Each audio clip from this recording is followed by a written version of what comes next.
Hello, you're listening to the Eric McKenna Project.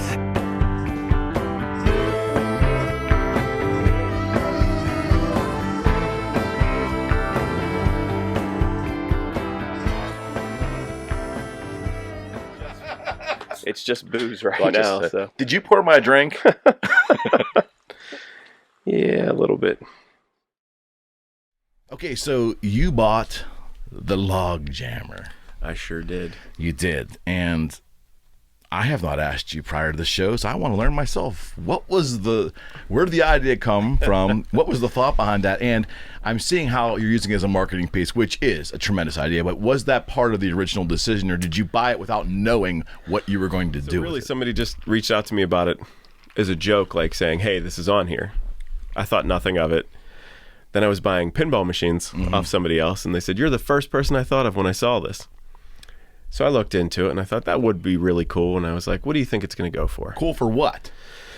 I don't know. Cool just cool. To have it. You know, one of those things where it's like, it's cool to have 20 guitars, but you can't play them. No. I mean, you could play one at a time. Yeah. But you're not going to have 20 people in here. All right, point made. I get it. Okay. You can ride 4 people in that log jammer. Where? Steubenville Pike. We almost had to ride home from that event, by the way. So when I looked at it, I thought to myself, what would a realistic number be that I would pay for this? And what is the cause for? Because I prefer to donate to Children's Hospital. I know there's a lot of great projects out there like Wounded Warrior. I mean, I support so many of them, but the biggest one I normally try and do is Children's Hospital. And everybody knows that I'm a big theme park person. It's like, you know, ultimate goal. Well, by the end of the time I was reading it, it was called Give Kids the World. And I didn't know what they were about. Because at first I looked at my brother, who's our accountant, and said, you know, what do we need to know as far as deduction values go? Because I'd love to have this, but I don't want to spend a lot of money on it just to have the log jammer. And he said, well, they essentially assign a value to the item. Okay. You can't deduct the value of the item. So if you were at an auction, and this actually happened to one of my mentors, which we could talk about later. Sure. But, he bought a motorcycle at Troy Polamalu's luau for like $36,000. Okay. But they announced it was worth $18,000. So you would think he still gets to deduct $36,000 because that's what he paid, right? He could only deduct above the actual value of the item that he received. So he only got to deduct half of that. And I thought to myself, well, I don't want to sit here and spend $5,000 on this log jammer. So you learned a lesson there. I did learn a very, very valuable lesson. And I was with him. He actually had, he's like, watch this. I'm going to win this no matter what. He was actually trying to stick it on somebody else and ended up with it, but that's a whole other story. Live auctions. Yeah, live auctions. So he told me, you know, they assign a value to it, and anything above that is what you can deduct. And I said, okay, I'm not really sure I'm going to bid on it. Well, then, like I said, I investigated a little bit about the charity and saw it was this Give Kids the World, I think is the exact name of it. And what it does is they have like a theme park in Orlando. I don't know if they're associated with Disney and Universal at all, but they take these terminally ill children or extremely sick children and their entire families and take them to an amusement park set up to where they can enjoy the rides, live the life that they might not get to experience one day. And it touched a soft spot with me, just like Children's Hospital does. And I thought to myself, well, now I don't really mind what the number's going to be. You know where the money's going. I know where it's going. It's going to a very good cause. Right, got it. So at that point, it was now greed of wanting the log jammer and knowing that it was going to a very good cause rather than just me being selfish. Okay. So a combination of the two is what won it. And when the news company came, or I think it was KDKA, when they came and started asking me questions about it, and they were like, well, how did you bid on this? What made you do this? The first bid on there was something like $100. Then it went to $200, $300. I was like, there's no way somebody's going to pay what I'm willing to, because what are you going to do with this thing? It's 450 pounds and 10 feet long. Who has room for that? That's bigger than one of our conference rooms, just putting it out there. So I threw out a large bid, got buried in like 10 seconds. I said, I'm not touching this again till the last day. And then the last day, I went on and threw out $10,000 and some change. And the news got it wrong. When they said I paid like $11,100, I actually paid like $10,000 and some change, because the person who bid that initial highest bid, whoever kept outbidding me, was the same person. Because you know, it shows you who it was. They didn't have the money to buy it. So they called me. Got it. And said, since we're a nonprofit and we don't have to pay eBay's where the auction was being held, right, we can deal directly with you. And the first bidder has backed out of the purchase. Would you like to still make the donation? And I told them absolutely, and let's work something out. So a week later. There you go. Yeah. Tried to ride down is that the Allegheny? I don't think that thing floats. Although, I don't know. It went well down Carson Street. Now, the idea of using it as a marketing piece, that's a rather general statement, but I've used it now at events, and other agents have used it at events, and it's a huge draw. It is. Now, honestly, did you see that coming, or did it evolve? Because it could have been one big beer cooler. We could have used it for that too, right? A big joke with my wife and I is always any of these ridiculous purchases I make, because let's be honest, there's a few of them. I'll always call my brother first thing. And like I said, talk about the tax deduction. And I said, can we deduct it for a marketing piece? Because I didn't even tell him it was for a charity. Can we deduct it for a marketing piece at first? Can we do that? Well, the company name is Cowden Creek. I guess you could put it in a creek and float it down. You could, if we did an advertisement with it, he goes, remember, Mike, you don't have to justify it to me. You have to justify it to the IRS. He goes, you can sell me anything, but the IRS might be a little bit tougher. So at that point, I was like, shit, this isn't going to work. So then I converted over to the understanding the charity a little bit more. And that's when I told him, I said, well, how much of it for charity? And that's when that whole conversation happened. He said, well, after the actual value of the item, 100%. And I was like, it's no longer a marketing piece. It's both. Got it. So yeah, but then the ideas started flowing, if you will. That's a rather poor pun, but we'll let that one go. It's not going to be the only one of the night. It got the ideas really flowing of how we're going to use it, and then we had suggestions of using it down at the Point and doing things like that. So I was at a fundraiser event at the Clementi Museum. Bill Peduto was there, and just happened to say, hey, I'm the guy that bought the Log Jammer, and if I get that thing motorized, can I put it in the water? He told me he'd let me lead the parade with it. So I do plan on shooting it. And you'll probably hold him to that, too. I'm gonna. Trust me, I will. Whether he's there or not, I'm gonna hold it to whoever is. I want to get a second. Ask him about them bike lanes. I heard that their bus lanes are doing a little bit better today. Oh, yeah. We had a bus fall in a sinkhole here in Pittsburgh today.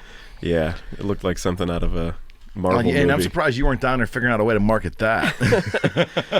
See, if the Log Jammer was motorized, I would have pulled them out or something, but not yet. So, but yeah, that's the whole idea behind the Log Jammer. All right. Well, we're going to circle all the way back around, but right off the bat, from me to you, congratulations on the incredible success of Cowden Creek. Thank you.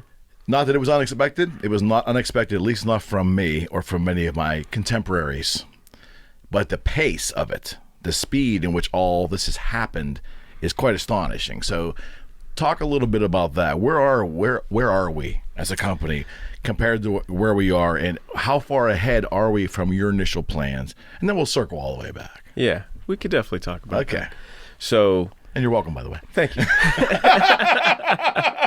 This podcast brought to you by. So, I told you. Let's go into initial thoughts. Where did I think we would be at this point in time? Right. So I had goals. We've exceeded them greatly as far as where I thought we would be. And I normally consider myself a pretty big dreamer, obviously.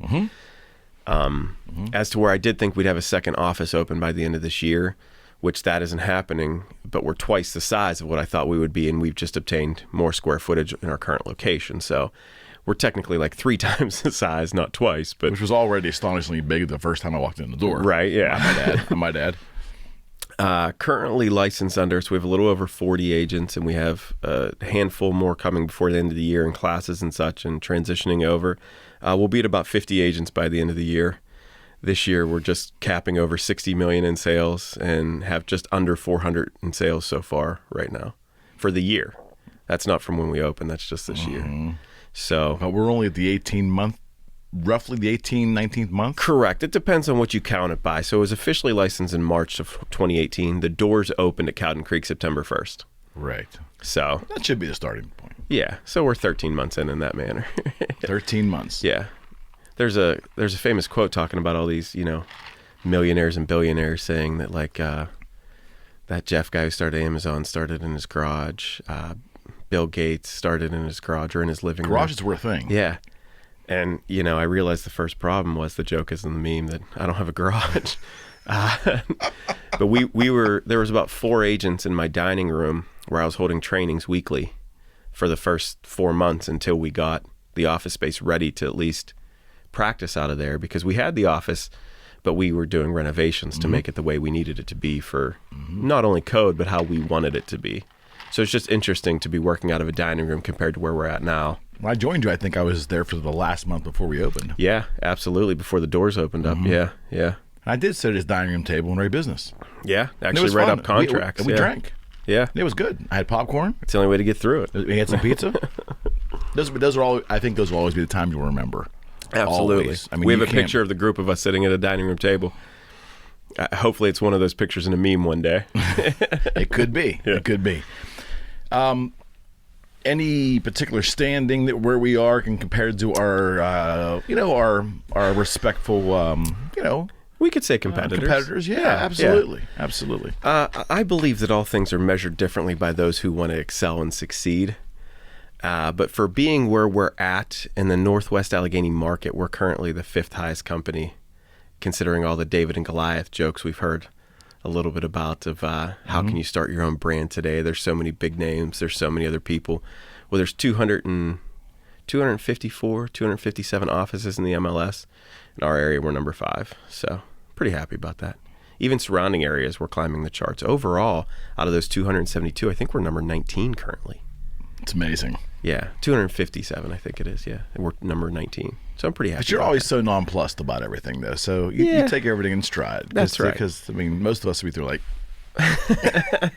we can do that for you, right? That's right. Because at the end of the day, and you know this, everybody wants number 1. I understand that. I'm just striving to be number 1 in our numbers. That's why I say it doesn't matter. All the famous competitors, again, I love to quote people. It's like, Absolutely. Just measure what you were at yesterday. Compared to where I was at yesterday, compared to where all of our team was at yesterday, everybody's doing much better and growing. So to me, that's the most important thing. I was going to get to this later, but let's just continue. Yeah. Talk a little bit about culture, because I won't get into the my personal. I won't go deep on my personal opinion because it's your show, but it's a tremendously positive and different kind of brokerage culture that we are in. How we interact with each other, the levels of communication, and I worked at some good offices, but this is just something beyond. And you created this. You told me you created this in an idea that you had to take from what you loved and to not include what you didn't love. Correct. You think you've done it? Yeah, I think so. Somebody once told me success can be determined by the amount of turnover that you have in a business. And fortunately, knock on wood, we haven't had any yet. I know that will happen. That's just realistic in business. But the idea was formulated from previous work experience that I have had and listening to people who are more intelligent than me. So I have a lot of people to listen to. One of the gentlemen who I still think it's the most watched TED Talk of all time, Sean Aker. It's called, it's like the movie Pursuit of Happiness, but it just talks about controlling the attitude and how instead of shooting for average, we should figure out how to increase the average so that everybody has a better mindset. Mentors of mine have talked to me about camaraderie and why things work and understanding why they were doing these things, such as like having events. Was it really just because they like to party, or was there a theme behind it? Or is there a reason why this person sat next to this person, or was it just the next desk available? Is there a reason why we have multiple floors at our building instead of just taking over one floor? Well, there absolutely is. Sometimes you need space to breathe. Sometimes you need alone time. There's a reason why the conference room is in the front of the building. Well, we have 3 of them, but the main one is in the front of the building. It's not just because It needs blinds. Log Jammer. there is theory behind all of it. Like you said, each little piece was put into it of why it happened because of previous situations of whether it be privacy or whatever it is. If somebody needs to walk into the office and they don't feel like seeing 30 people, they can walk right into our office through one of the side stairwells, through one of the back of the building, whatever, get work done and get in and out and not feel like they're trapped. It's supposed to be a comfort zone. It's not supposed to be feel like I'm contained, I'm at work. It's, hey, I'm at work. This isn't so bad.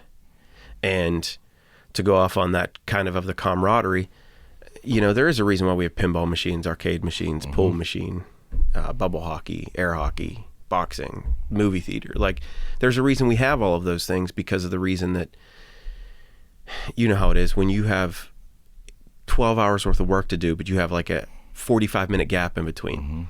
If you drive home, you just have to turn around and come straight back. Exactly right. So if you're able to stay at the office but feel like you went home or release your mind, you're going to perform better for your clients too. You're not going to be frustrated and tired. You're going to be rejuvenated. There's going to be moments where that needs to be created. The ultimate where it all came from, though, is, again, you're going to hear a lot about Disney tonight with all the questions you're asking. So when Disney... We haven't got to the Disney part yet. But when he did a movie, he wasn't the most loved employer. It's funny because they say they didn't love working for him, but they loved him. So, I mean, that's a hard thing to understand. But so he would have 50 writers all come up with an idea for a movie. They would post it on the wall. And he would say, we're going to sit here till there's only one left. But I don't want to hear one negative thought about any of these movies because everybody worked really hard on them. So they would talk about the plots of each movie and take them down one at a time until only one remained that they all had to agree on. They were pulling the movie ideas off the board without any negativity. Without any negativity. So imagine having to dismiss something but not talk bad about it. And I just thought about that in our world and our nature where it's always about, oh, well, you did this number. Why are you promoting other people? With how big our ocean is, I mean, there's 7,500 realtors in the West Penn multi-list. Over 7,500 now. That's the highest it's ever been. That was just released a couple months ago. 7,500. 7,500. Just think about that. There's a lot of realtors. Southwestern Pennsylvania. That's where we are. Correct. We go all the way up to about Newcastle, a little above there, maybe to Conneaut. It's kind of where the breaking line is. East, it goes a good distance. West and south, it goes to the state borders. But 7,500 people, that's an amazing number for how many it is. Everybody's so concerned about what number they're at, where they're at. Somebody else in my office, I can't let them pass me. I believe in healthy competition. But the more you support somebody, the more you can build somebody up, the further all of your numbers are going to rise. So back to the Sean Aker theory, mixed with that is instead of me getting 2 people to the top 10 and saying, I have 2 of the best agents in the whole West Penn multi-list that work for me, I can say, I have 42 or whatever we have right now of the best agents working for me. We all lift each other up. We work with an idea that we're supporting each other. We're trying to get everybody to the next level. I don't see, and again, I'm not going to speak badly about anybody, but I don't see other companies supporting each other in the same manner that we do, with being competition in each other. We all share each other's listings. We all boast each other's successes. We congratulate each other. There's a true camaraderie between the agents because of that environment, understanding that we can either compete and some of us will survive and some of us will die, or we can all thrive together. So that's kind of where the idea and the mental attitude behind the positivity comes from, is the Disney and other stories and the taking things from the previous companies I've worked at. And I can speak from entering this business. You were the person who brought me in this realtor as a middle-aged person looking for the next thing. And being a new agent's intimidating. Doesn't matter where you are. But I didn't have this environment. We had something that you ran under corporate confinement, which was still very positive. Yeah. But there was an underlying element of competition there, and it can be intimidating to younger agents. And this probably goes with any field. Correct. And it wasn't our genesis. We didn't originate that. It was started from. Sure. It was already established. When you get to start from the beginning, let's be honest, it's a little bit easier to mold when it hasn't been created, where if you try and alter something that's already in place, it's a little bit more difficult. Understood. But yeah, it was I still feel a very positive office out of there, but there were certain things that were already molded, if you will. Yeah, and it was a different organization too. That's right. Yeah, absolutely. Yeah. Okay, so there's so much to go over with. I've been waiting for this for so long. Let's Fire take it away. all the way back to your childhood. Oh, yeah. Do you want me to lay down? Do you have a couch? No? Well, John the Cop, I'm probably not the best therapist, although they say talking is therapy, Michael. I'll take another drink for this one. Well, hey, you're in control of the booze of this. This is the first show I've had out of 50. By the way, friends, this is the EMP podcast number 50 with Michael Cowden. Number 50. And half a century. I will say publicly, you were a supporter of the idea. You didn't look at me like I was too crazy. And I said, hey, when I get to show 50, will you do it? And you go, if you get to show 50, I will for sure do it. And I'm impressed with how quickly you got here, too, with all the big names you've had on the show. It's been really cool to follow the journey. Well, we're going to add your name to that tonight. For sure. Minuscule compared to the others, but I'm appreciative to be here. I'm glad to have you here. Thank you. And we're drinking Bacardi tonight. So Yeah. so this is the first time I've relinquished the alcohol dispensing to the guest. This could get ugly. He's drinking slow. That's all I'm saying. This could get ugly. So you're a Montour boy, but before we even go there, let's take it all the way back to, and I don't want to get into how Cowden Creek, the name. We're going to get that later. Okay. But take it all the way back. Yeah. All the way back. Well, I was born a baby. I'm assuming you weren't hatched, although nothing would surprise me with you. I was born at Kennywood. I was a log jammer. And immediately taken right to Disney World. No, my family's from a small country town in western Pennsylvania called Cherry Valley. My mom and dad both grew up there. Grandparents still reside there. I have two grandmothers that are still living. And the whole family's mostly still out there, except for my parents moved away and a couple aunts and uncles and such like that. So all started there. Family didn't have a lot of money growing up. Always had plenty of love, plenty of butt whoopings too. No shortage on either. Lived on somebody's farm and did that for quite some time as well, where we worked on the farm as well. I didn't work as hard as maybe my brother did or the other family members, but that was an enjoyable time. Grandfather had a garage. I didn't work too much there. My brother did most of the work there. Interesting. Yeah. That's good to know. I wasn't I mean, I can change a tire and change some oil. Doesn't mean I want to.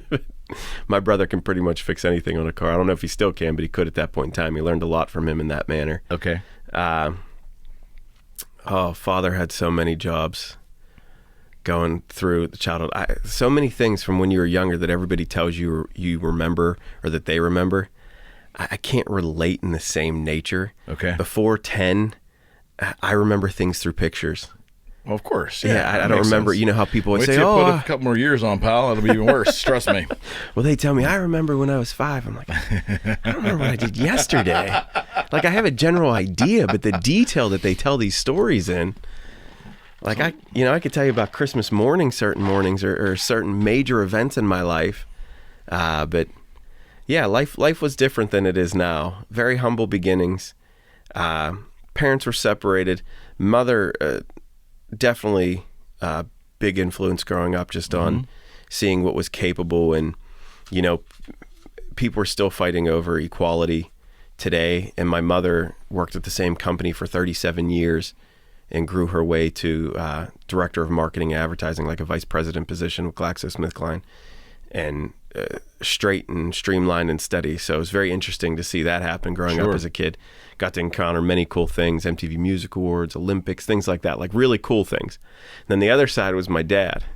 I get my dream side from my dad, but I also give him credit too, as to where if it wasn't a combination to both, wouldn't be where I'm at today, because I need both. I need the willingness to work day in and day out, which my dad had also, but I also need that dream ability to say, don't be afraid to swing the bat. Little Babe Ruth there for you.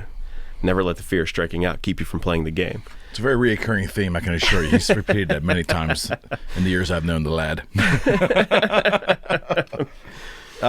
What do you remember most about childhood? And you say you can't give me finite details. If you talk about your happiest times, I know you were a soccer enthusiast, right? I loved soccer. I wasn't always very good at it. I was faster than most of the kids, but the skill set wasn't ever there for me. But okay. I did pretty well there. And then I stopped playing in high school because it wasn't the cool thing, and didn't get back into it till years later. And I regret that all the time. Okay. Family, all good bowlers. We bowled our whole lives. My grandmother's actually in the Washington County Bowling Hall of Fame. Yeah, my brother's bowled multiple 300s. Like, I mean, I have a state championship for bowling. So you grew up with it then? Oh yeah, it's that's something that's definitely in our blood that I'm proud to admit. Okay. Yeah. The time on the farm, anything stand out to you? Butt whoopings. I could tell you some For times what? where What did you do? Oh man. Well, one day, I won't say the magazine that my uncle was letting my brother and cousin look at, but I wasn't allowed to look at it because I was too young. Mind you, my cousin was 2 months older than me. And he said, it's your turn to watch the cows, make sure they don't get out. Not a real entertaining job, you know. Well, he came over to the window and said, Mike, that cow's taking my damn turn on the swing. And I said, well, you should have let me look at the magazine. I caught a butt whooping for that. Oh, my. I was a bad kid in school. And I could tell you about the butt whooping I got the one time when I didn't even know what it meant. See, these stories I remember vividly because they were told to me over and over again. Not because I remember the moments, but I was in, Mrs. Amadon. That would have been second grade. I had Mrs. Hutter in first grade. That's a pretty good memory. Yeah. I could probably name all the teachers. I had a lot of talks with them. Mrs. Amadon sent me to the principal's office and called a meeting with my parents because I was belching. I didn't know what that word meant. So back then, they still paddled kids in school. My principal was Mr. Valicente, who I'm actually still friends with. He's I believe he's part owner of Bactronics, but I know he works with them. So the mold detection and cleaning out company, little plug for them. Mm-hmm. Got a paddle from him, but that's not what the paddle was for. I don't think it was a different time. But that one was, we're sitting in the principal's office with Mr. Valicente, and my mom and dad are there, and she said he was belching in class, and I said I beg to differ. Little smart ass I was. Well, Michael, your teacher says you were belching in class. Can you explain to me why you think you weren't? And I said, I just don't know. I don't remember belching in class. My dad looks at me and goes, do you know what belching means? I said, I have no idea. He goes, did you burp in class? I said, oh yeah. They all busted out laughing, but I caught a whooping for that. Started a food fight. This was probably fourth grade. So you were a little hoodlum. Oh, I was bad. I was. My brother was a good student, good kid growing up. I got in a lot of fights. Not necessarily like bad fights. They were silly ones, you know? Yeah. But even as a kid, I told it's funny because it's weird how much the world comes back around to you. Certainly. Where our current headquarters are for Cowden Creek, there's a hair salon next to it, and that girl's mother is the lunch lady who I told to F off after a food fight. Of course, right? Of course that's going to come around the hunch. That definitely going to come around the hunch. But even like it's weird how it worked out. Like I tried to tell her, she didn't realize the impact she made on my life because she didn't give up on me after that. Right. And that's one of those things from when you're a kid and so many people leave your life because you were a bad kid or you weren't. Right. They didn't want their kids associated with you who stuck with you to make you like feel like you just can't do that. You got to get this right. Stop belching. Stop swearing at people. Stop swinging at people. Yeah. Now you talk about swinging at people. Did you box for a while? I did box for a little bit. Yeah. I did my homework. Yeah. Craig Wolfley. Who now is, I believe I don't know if he's just for the Steelers or if it's DVE, but he announces the Steeler games with Tunch Ilkin. He has a very awesome podcast as well with Tunch, I believe. Yeah, he does. Him and his wife, Faith Wolfley, owned a gym called MASC, Martial Arts and Sports Complex, on Station Street in Bridgeville. Mm-hmm. And I fought out of there. A couple Golden Gloves fights. Pretty proud of that. Great trainers. A couple of guys that fought there who went on to be professional boxers, Rob Strauss and Mike Strauss brothers. Mike Strauss was a beast, little lightweight and everything, but packed a mean punch. Huh? Yeah, I mean, when I was getting in the ring, I was fighting at a true middleweight at that time. I think they've adjusted the weight, but it was 165. Mike was maybe at 147. You didn't want to fight him though. He was a little scrapper. He'd take you down. Oh yeah, because he was so fast. I mean, you weren't messing with him. Now Robbie was a light heavyweight, so there was nothing in between. But yeah, I actually sparred. My sparring partner was Tunch Ilkin's son. Oh yeah. During the fights, he's got to be 32, 33 now. Because you figure we were like 6 years apart, 5, 6 years apart. But that kid was a monster when he was 12. So. When did you quit fighting? Was there something that happened that made you quit? Yes, there was. My mother thought I was crazy. Of course, there's a mother story involved somewhere, right? Yeah. It's boxing. And I said she's the logical one, you know? By the way, I'm ready for a refill if you're, I'm just going to toss it over. I've been talking so much. At your convenience, sir. Oh, yeah, let me get that. We can for keep you now. talking now. There's a mother story about quitting boxing, I'm sure. Here. I'm one of those people who can only focus on one thing at a time. That's because we're male. That's what I've been told anyways. I'll make it way too strong for you if not. That way I won't be coming back for another one. All right. So when I started it, my mother just made me promise one thing. And she said, promise that, if you ever lose, you'll quit. And I said, that's a pretty... Well, no. If you ever lose a match, you'll quit completely. Correct. And I promised her that. That was kind of... Why'd you do that? Well, I mean... I don't know how much you want to get into all my crazy stuff that I've done in my life. Well, that's why we're here. That's why this is called long-form conversation. So, short version of a very long story, beginning to end, skipping a lot of details in the middle. Bad kid growing up, had a lot of help, a lot of people, and I wasn't like the awful kids. I wasn't into like drugs or anything. I didn't even touch my first sip of alcohol until I was 24 years old and lost that fight. It's the first time I ever drank. But I hung out. What happened? Went downhill from there.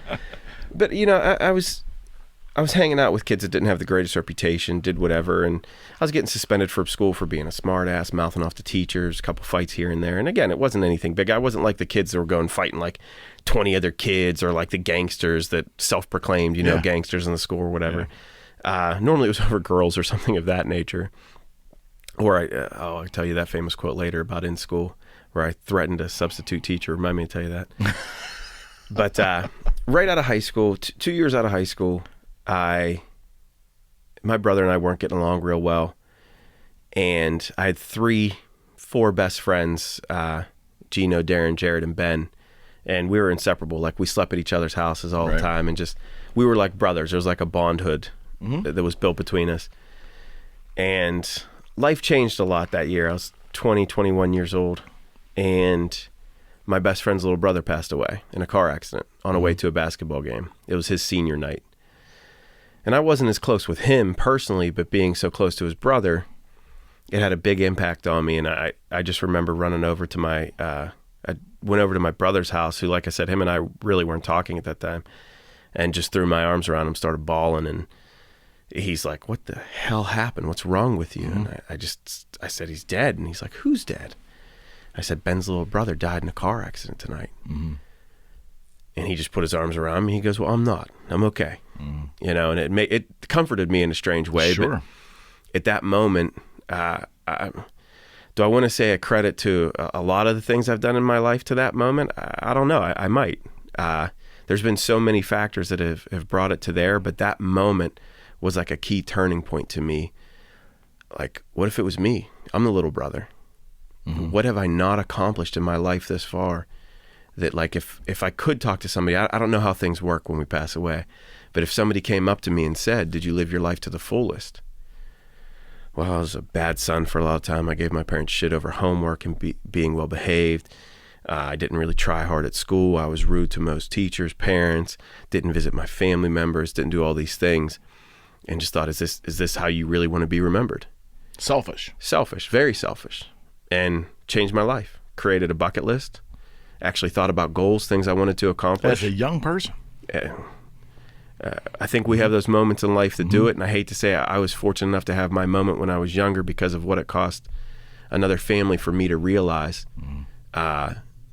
what can be taken away from you so quickly. And it just was the randomness of life. Correct. Fragility of life. Absolutely. In an instant. And that's when the famous bucket list I always talk about was created, about what do you want to do? And now you'll mostly hear me say, obviously there's things I want to see.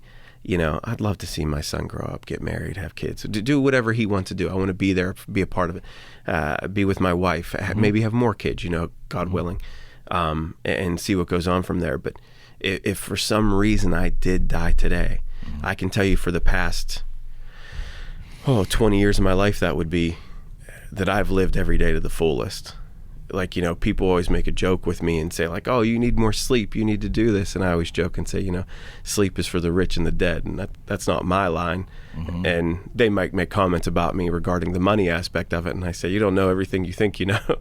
But that's what led to these crazy things like the log jammer, like we don't even have Let's talk about for a second. Let's deviate, because I saw a video clip of you riding a bull. I rode a bull. That was the Like last 2 or 3 crazy weeks physical ago. thing. That was 2.5 weeks ago. Yeah. I saw one that was an average fall, and I saw one the second ride that had the most horrific head first fall. We call that a scorpion. And if I can find that in the clip, I'm going to share it on this Add podcast. the picture in, Add the picture into that. I'll give a little plug for That's a bucket. That's a bucket list Let thing, Our right? Buck bull riding school too, down out of about 2 hours outside of Richmond, Virginia. That was What a is it really, again? Let Our Buck. The guy's name was JW, and his wife was there as well. She trains horses. Of course, his name was JW. It had to be right. He was a professional bull rider for like 15 years. I said, how could you do this more than 15 times? 15 years. You're crazy. But yeah, oh man, if I went over the list, skydiving, hang gliding, cliff diving, jetpacks, NASCAR racing, bull riding, skydiving again, did it a second time, plane gliding over the Red Rock Mountains. Like, so there's been a lot of crazy stunts, but some of them were like, you know, travel the world. Sure. Which I've done, go to certain places, experience certain things. Like the next one I'd really like to accomplish that I know my wife would like to also is see the Northern Lights. So things like that are on there, talking about living to the fullest extent. And if you, you know, a lot of people talk about, when people come up to me, well, how'd you start your company? How'd you do this? What's that? I said, I just knew that it wasn't an option not to. I don't walk into a room and not, this is going to sound very arrogant, but it's not meant to be. I don't see anybody in that room that can do something that I can't. I might have to work 3 times as hard to accomplish it, but unless we're talking about like a physical attribute, like I'm 5'7", I'm not going to dunk a basketball. But when I walk into a room, if there's You may try like hell. Oh, and if that was the competition, you better believe you're going to have to try hard to beat me, whoever it is, my competitor. But if I see somebody in there, like I said, I don't think there's anything special or accomplishing all these life goals or making even the list of doing it. I think it's just appreciating life through that situation I went through. And I understand that if I wanted to be a business owner and control my own schedule and a lifestyle that I wanted to obtain, to be able to do these things. Because let's be honest, traveling, doing these things, going to nice restaurants, whatever, it's not cheap. And you know, back then I was in the mentality growing up without a lot of money, I always thought like, oh, those weren't my cards, or those people had something dealt differently to them. And understanding that, hey, life could be over tomorrow, that changes your outlooks on things a lot. Like, absolutely, why would I not go for it? If this is what I'm passionate about, why would I not try it? Why would I not try and accomplish these things? So back to when that event occurred. Yeah, that's the same time, roughly speaking, that your mother said, okay, you can fight, but as soon as you lose, you promise me you're done. Correct. The same time. Well, and here's the funny thing, my dad was the only one who knew when I started. Okay. So I'd probably been fighting for about a year. Okay. And obviously, you know, the physique's not what it used to be, but at that point in time, I started to become very developed, we'll say. The body of a fighter. That's right. And my mother got concerned and said, what are you doing? Are you eating okay?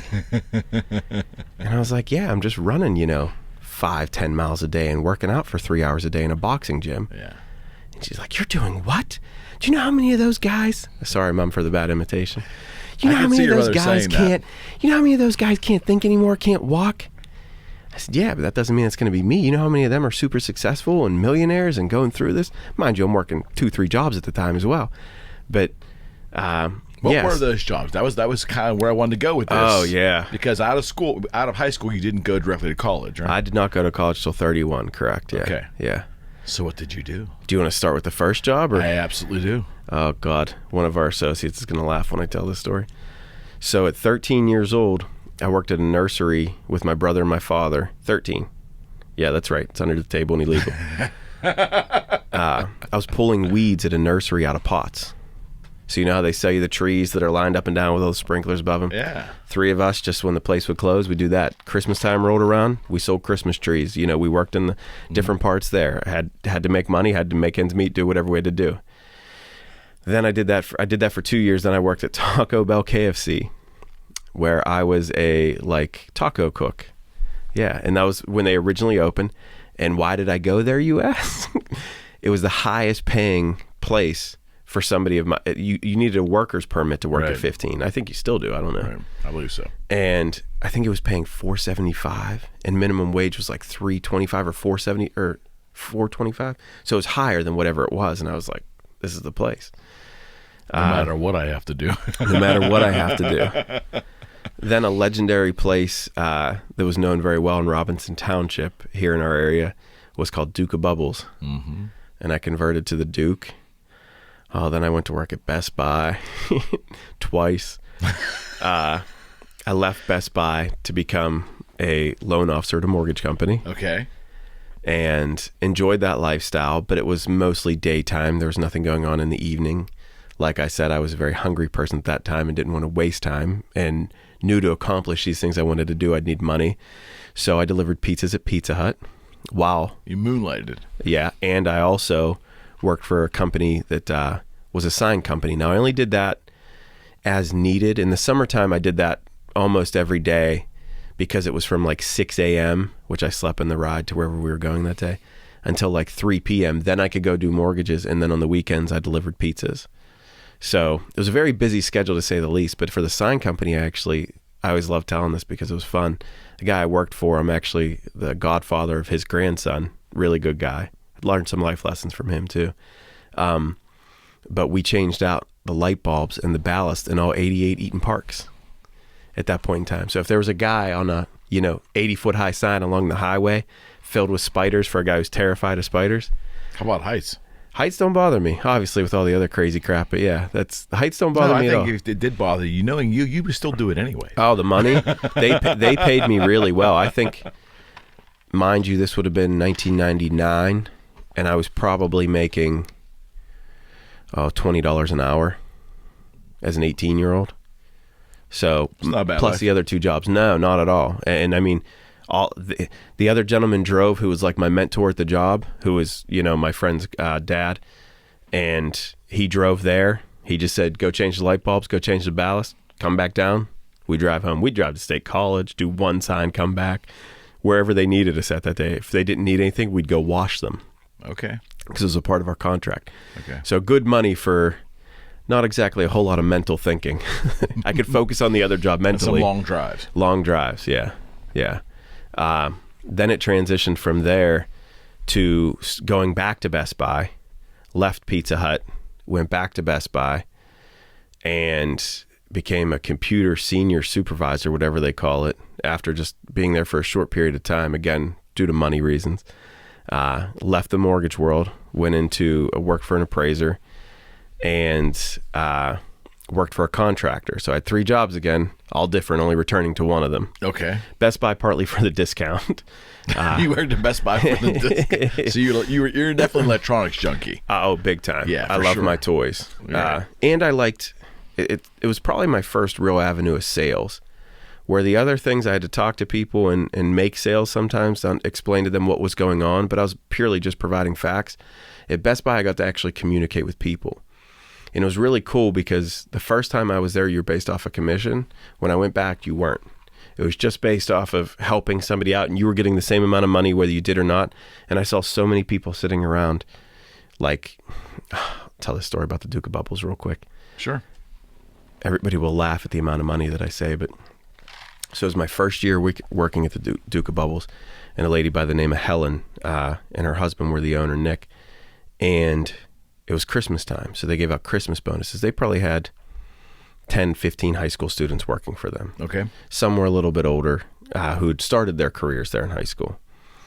And for every year you worked there, you got $5. Yeah. I mean, drink that in for a second. For every year you worked there, you got a $5 bonus for Christmas. Whoa. Merry Christmas. Couldn't afford this bottle. Well, my first Christmas there, she gave me $20. And she said, "Do you mind if I make an example out of you?" And not understanding how much people could hate you for being an example at that time, I said, "Absolutely, go ahead." Well, she pulled everybody in, said Merry Christmas, and I want to point something out. Michael was awarded a bigger bonus. She didn't clarify amount or anything of that nature, just to emphasize the point. She said, but if you all worked like Michael did, everybody would have obtained a higher bonus. And she said, when people come in, he smiles politely, gets into their car, washes their windows. So when he gets out, he shakes their hand, says thank you. He just doesn't hop in and out. He doesn't mumble under his breath.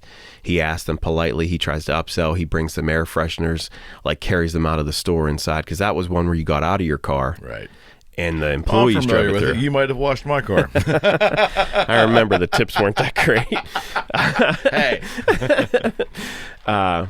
And so, like, you know, trying to upsell whatever it might be. And secretly I enjoyed it, even though everybody else wasn't too thrilled with me after that. Got called a kiss ass, other things like that. But it showed me that you could be rewarded. There are things within your control, not only if it's your own company, whatever else. It's just Right. Same thing with Best Buy, asking the guy, how much do you get paid? Oh, when you get started, you get, you know, $8.25. I was like, okay, this is pretty good, because 6 years ago I was making $4.75, you know, or maybe I was making $5.75. It was $4.75 minimum wage. Either way. And I was like, what does it take to make, you know, $18 an hour? He's like, you have to be a supervisor, senior, whatever the position was called. And I was like, how long does that take? Normally 2 to 3 years. I was like, okay, if I'm not there in 2 months, I have to leave. And he's like, well, you'd really have to show us that you know what you're doing, know what you're talking about. Right. That's when you know, instead of just walking past something sitting on the ground, when you notice it out of place, you pick it up. Whenever you see a shopping cart, don't wait for the end of the night when they call a code blue or whatever it was. You get your butt out there and you just make it happen. If you're not doing anything, pick up the dust rag, even though it's not your job. A cleaning crew came in at night. If you knew something needed to be done and things were slow, you got it done. And if there were 2 customers standing there and they both were working at that person, you still interjected just to say, hey, if there's anything that I can do for you while you're busy. You offered support to your teammates. And things like that happened to tie all that back together as to what the 3 jobs really came to. Mm-hmm. So then... It's a life lesson. It's a big life lesson. Yeah. When the success comes with it, it's a reaffirmation, right? Yeah. Well, the reward. I mean, we can all pretend like we're not working for a reward, but one of the quotes that I say all the time is, you know, it's not mine again, but it's, I don't live to work. I work so that I can live. Mm-hmm. I mean... That has no bearing on the amount of hours that are put in. Or even the ultimate money. Correct. It's with the attitude that when I'm with my family or when I'm doing something with my friends or the people I surround myself with, I'm enjoying life. I don't just sit down. We're doing podcasts. Yeah. I don't just sit down and just watch TV or just do this. I mean, I try and have experiences and create them differently.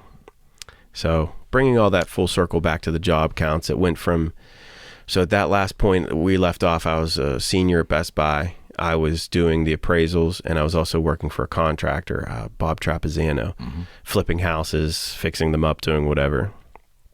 And that lasted for a couple years. And then by unforeseen circumstances to me, I was forced, if you will, to leave the appraisal industry.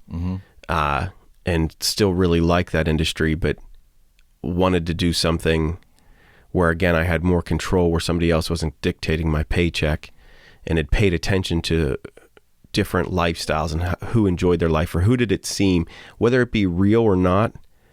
My father was a real estate agent in the early 90s, and my stepmother was as well. Working for Howard Hanna Real Estate, Remax, Century 21. Oh, my dad worked for like 3 or 4 companies. Okay. He was all over it. I think Don only worked for Howard Hanna. He was a hopper then. Oh, he was a hopper. He wanted to, you know, that's why I say the dreamer was alive inside of him, but sometimes a little bit too much. Mm-hmm. But again, if I didn't have that in me, I wouldn't be where we're at today. That's right. So I called my dad and I said, hey, because of that, I needed to find more money while I was transitioning, since the appraisal was no longer there. I picked up a job at Lowe's. Okay. And thought, if I'm going to stick with this real estate industry in some way, shape, or form, since I was in loans, I was in appraisals, I better find another avenue. So I'm in construction. Why not leave Best Buy and get a job at Lowe's where I can potentially make more money? So I worked in a department called millwork, which is doors, windows, trim, things of that nature, and really got a good education on pricing things out and understanding what they would be, and a lot of discounts there too. I bet. So I should have known you then. Would have helped. Yeah. So at that point, I, was at Lowe's long days, but still taking my courses. I went to courses in person, which crazy story. I clearly have ADHD. I did not know you worked at Lowe's. I did not know that. I worked at Lowe's, and I was taking my real estate classes with Northwood Realty. So let's go to that part first. Yeah. Called my dad and said, I want to get into real estate. Where do you think I should go? What do you think I should do? And I still give this lady probably the majority of the credit next to Helen Hanna, who I'd give the next to most amount of credit for my success in real estate. And her name would be Marianne Gibson. And she recently retired as the GM of Northwood Realty once Northwood's acquisition of the local Berkshire company took place. She stayed on for I think 6 to 8 months or something like that, and then stepped down from the general manager position. But my dad said, she's the person you have to work for. So went right to it, and just like I believe now, it's more the person you work for and who's going to teach you what you need to do, and so on like that. And went and worked for Northwood Realty under Marianne. Like I said, it doesn't take much. You give me a little bit of direction. It might take me longer, but I'll do it over and over until it's right. Right. And she gave me tips that I still use to this day, even little things. Like when she first told me, my first deal was with one of my best friends, one of those 5 gentlemen I had mentioned earlier at the younger age, where him and his fiance or girlfriend were having a rough time. Mm-hmm. She pulled me in a separate room and said, Michael, you're not going to like this, but you're not allowed to have an opinion. She said, and this is great life advice for you. She goes, I've been in this business for 30 some years, and I've seen a lot of people come and go, but you know what I've noticed about most relationships? They're going to tell you how bad this person is, how they made them feel, their life's over because of them, and then a year later, they're back together. It doesn't matter what they said, they only remember what you said. So when they sit there and say, oh, well, she treated me like this, and you're like, I never liked her. I always thought she was awful. I always thought that person was... She said, you support your friend when they need support, but you keep your mouth shut because you never know what's going to come back around. Well, because of that advice, I was the best man and spoke at his wedding a year later as they got back together and got married. It's extremely good advice. 3 kids. Oh, it was great advice. And I mean... Again, that falls right into business and every other relationship. Every aspect of it. You don't know how it's going to turn back around. There's sometimes when your opinion is wanted, and there's other times where even if it is wanted, you just bite your tongue, One of my friends in the business got divorced, and he came to me and he said, well, you're the 3rd person I called, and I called my mom, I called my brother, and I just wanted to talk to you for some advice because I always rely on you. I think you give really good advice. He's like, I'm going through a divorce. And I said, well, I'm sorry to hear that. What's the next step? He goes, you're the first person that said, what's the next step? Of course. He said, everybody else talked about, let's go blow up her car, let's slash her tires, let's beat up the new guy, whatever it is. And I said, well, that's the norm. I said, you've loved that girl for the past 10 years. Mm-hmm. Just because things are going on right now, I'm sure your feelings haven't changed. You obviously loved her for a reason. I'm not saying it's ever going to work back out or not, but at the same time, I'm just here for you. I'm not here to fix your relationship. That's not what I'm here for. So that advice has stuck with me for a long time.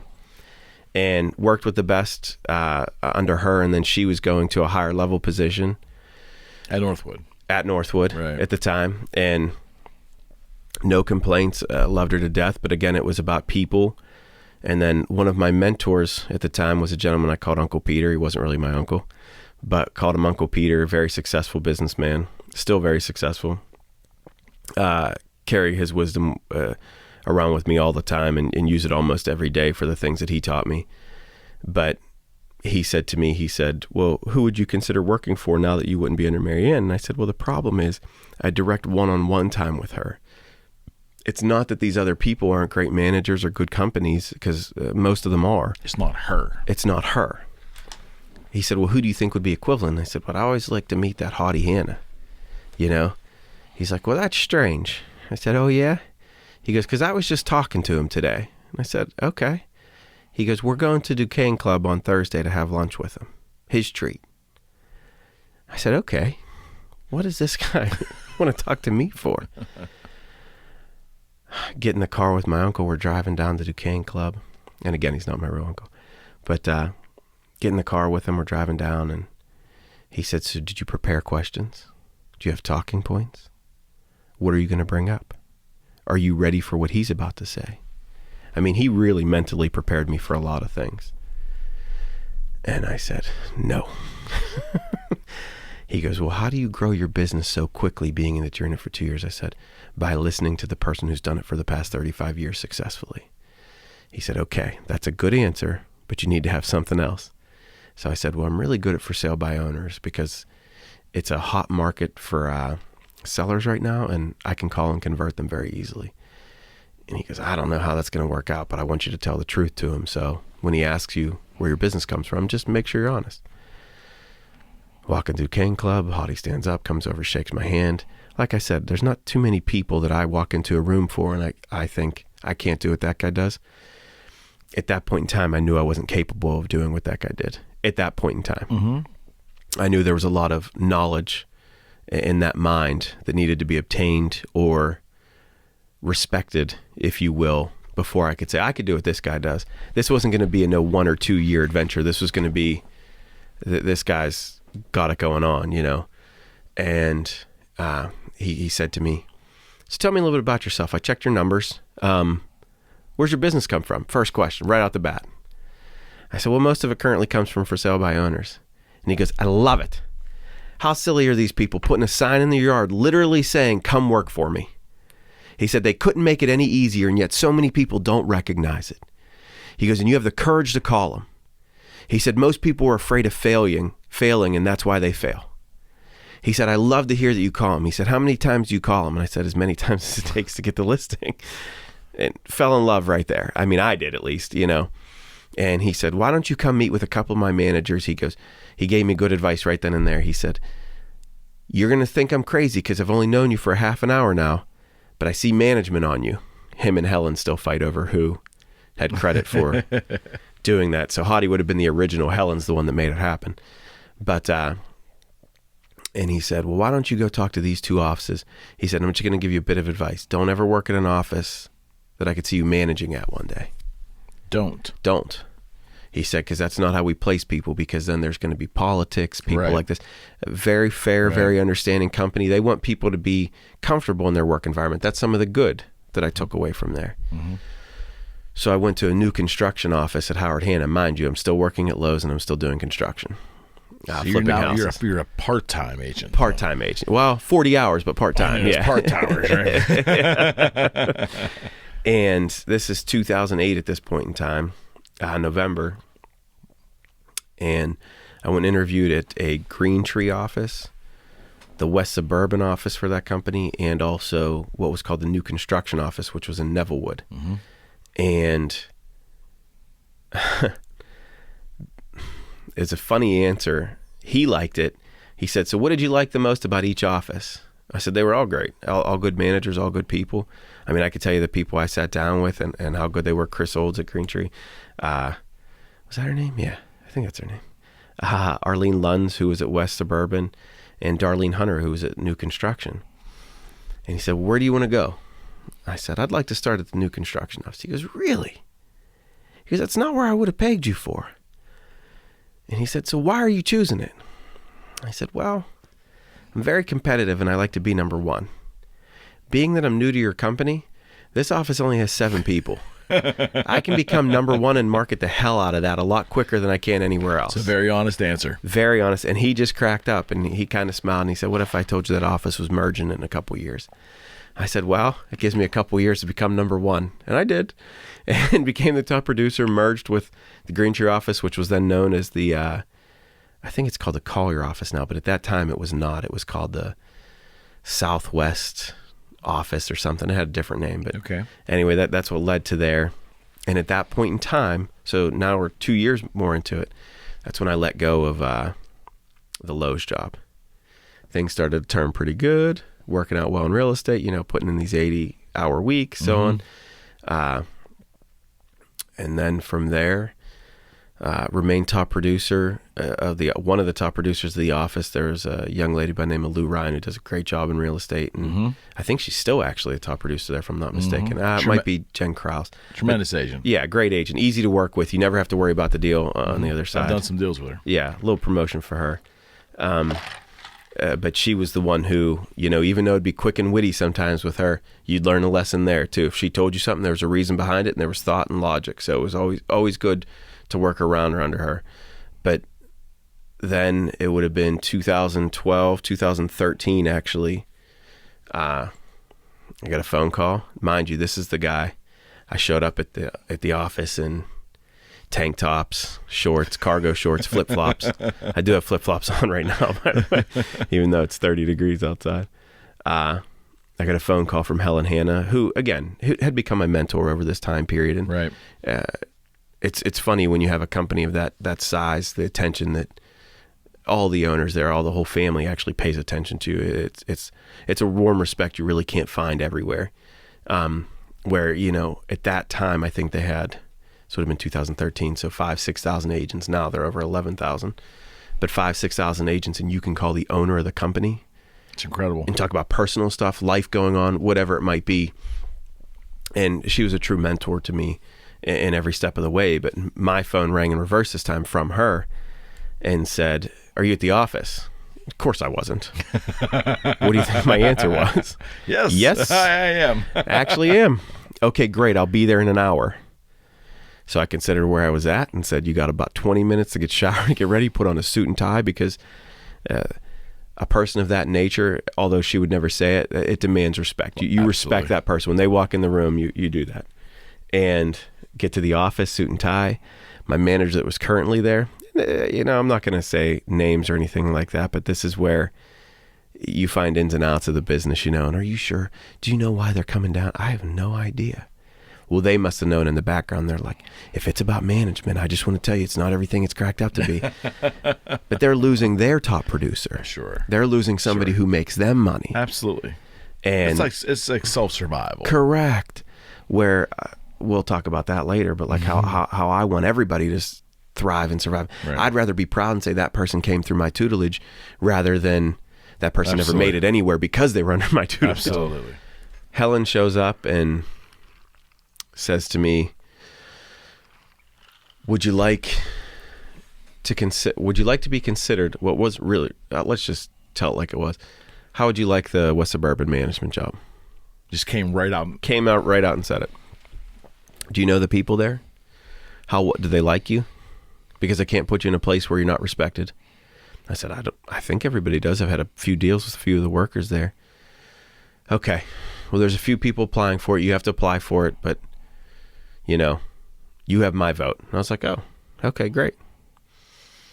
So I think it was like 6 days later, I was announced as the manager of the West Suburban office for Howard Hanna at Nevillewood. It was a very nice event they put on and did that. And there was press releases. I found press releases. Yeah, that was very nice. It was very nice. Oh, they like I said, they took care of their people, and maintained that position until Groundhog's Day of 2018, and that's when the dream started to truly become alive in the creek. So, little work history for you. Talk a little bit about the Hanna years in regards to what you to pick a couple takeaways that you had from learning, from managing people. Doesn't have to be positive, to be negative, whatever. Yeah. Whatever you can take away from there. That there's probably a lot, I'm sure. Yeah, so many.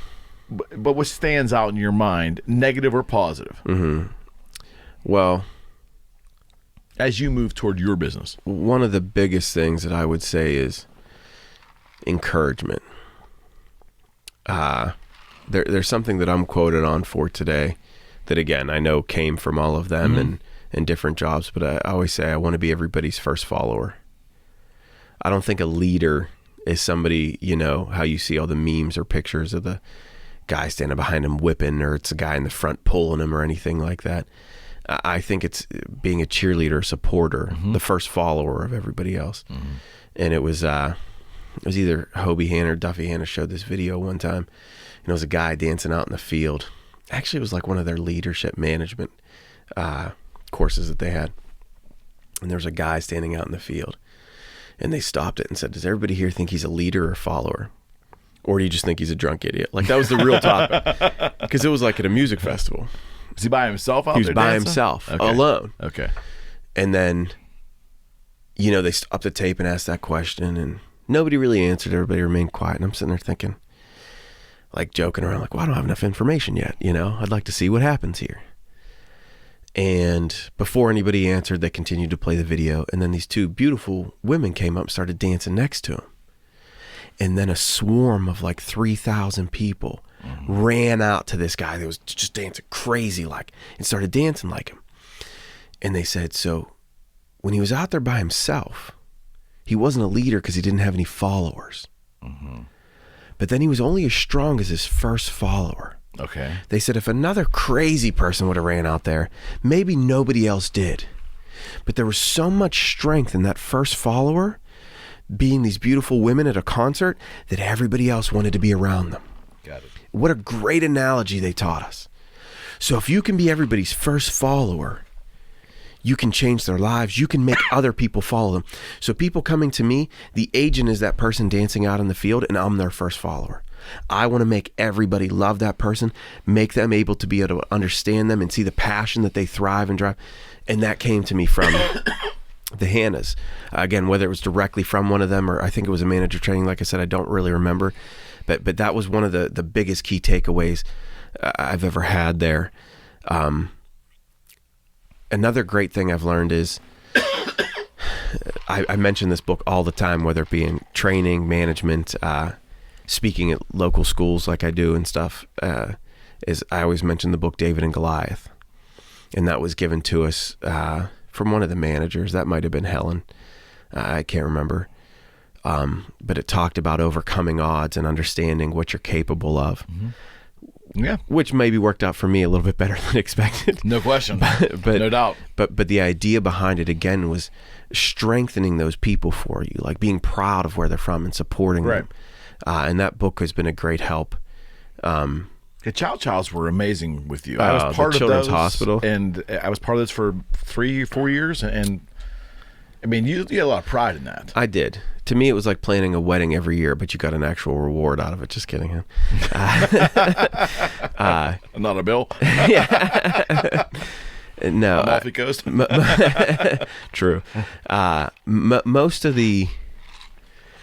when I went into the organization, I actually ran the ones just as an agent from my office alongside, normally with a partner or two. There was always 2 or 3 agents that headed up. And when I went into management, I thought to myself, well, now, what kind of leader am I if I'm just putting this on somebody's plate and doing this? So we had a Chow Chow event for the first time under my reign. Which explain a little bit what that is. So a Chow Chow is it started, Hottie Hannah told the story best, so I apologize if any of the Hannah families listening and hearing this, but it was Hottie who would always tell it best.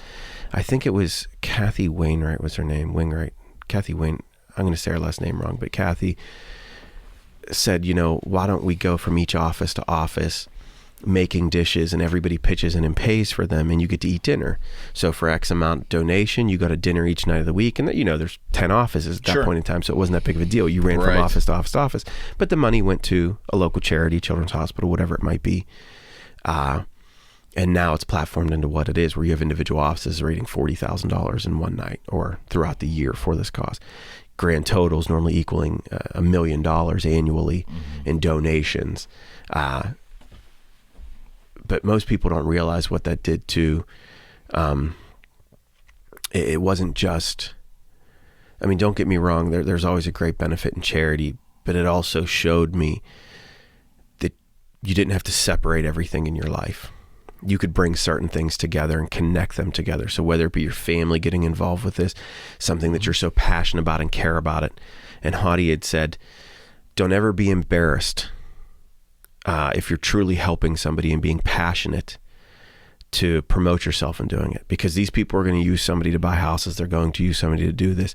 Don't be embarrassed by that, because not everybody's taking the time to dedicate and make the kind of money for these organizations to help these sick children. The whole healing garden at UPMC is because of Howard Hanna. The funds they raised paid for that. And that's an amazing place. I don't know if you've ever been down there. But I have been. It's astonishing what they've accomplished there.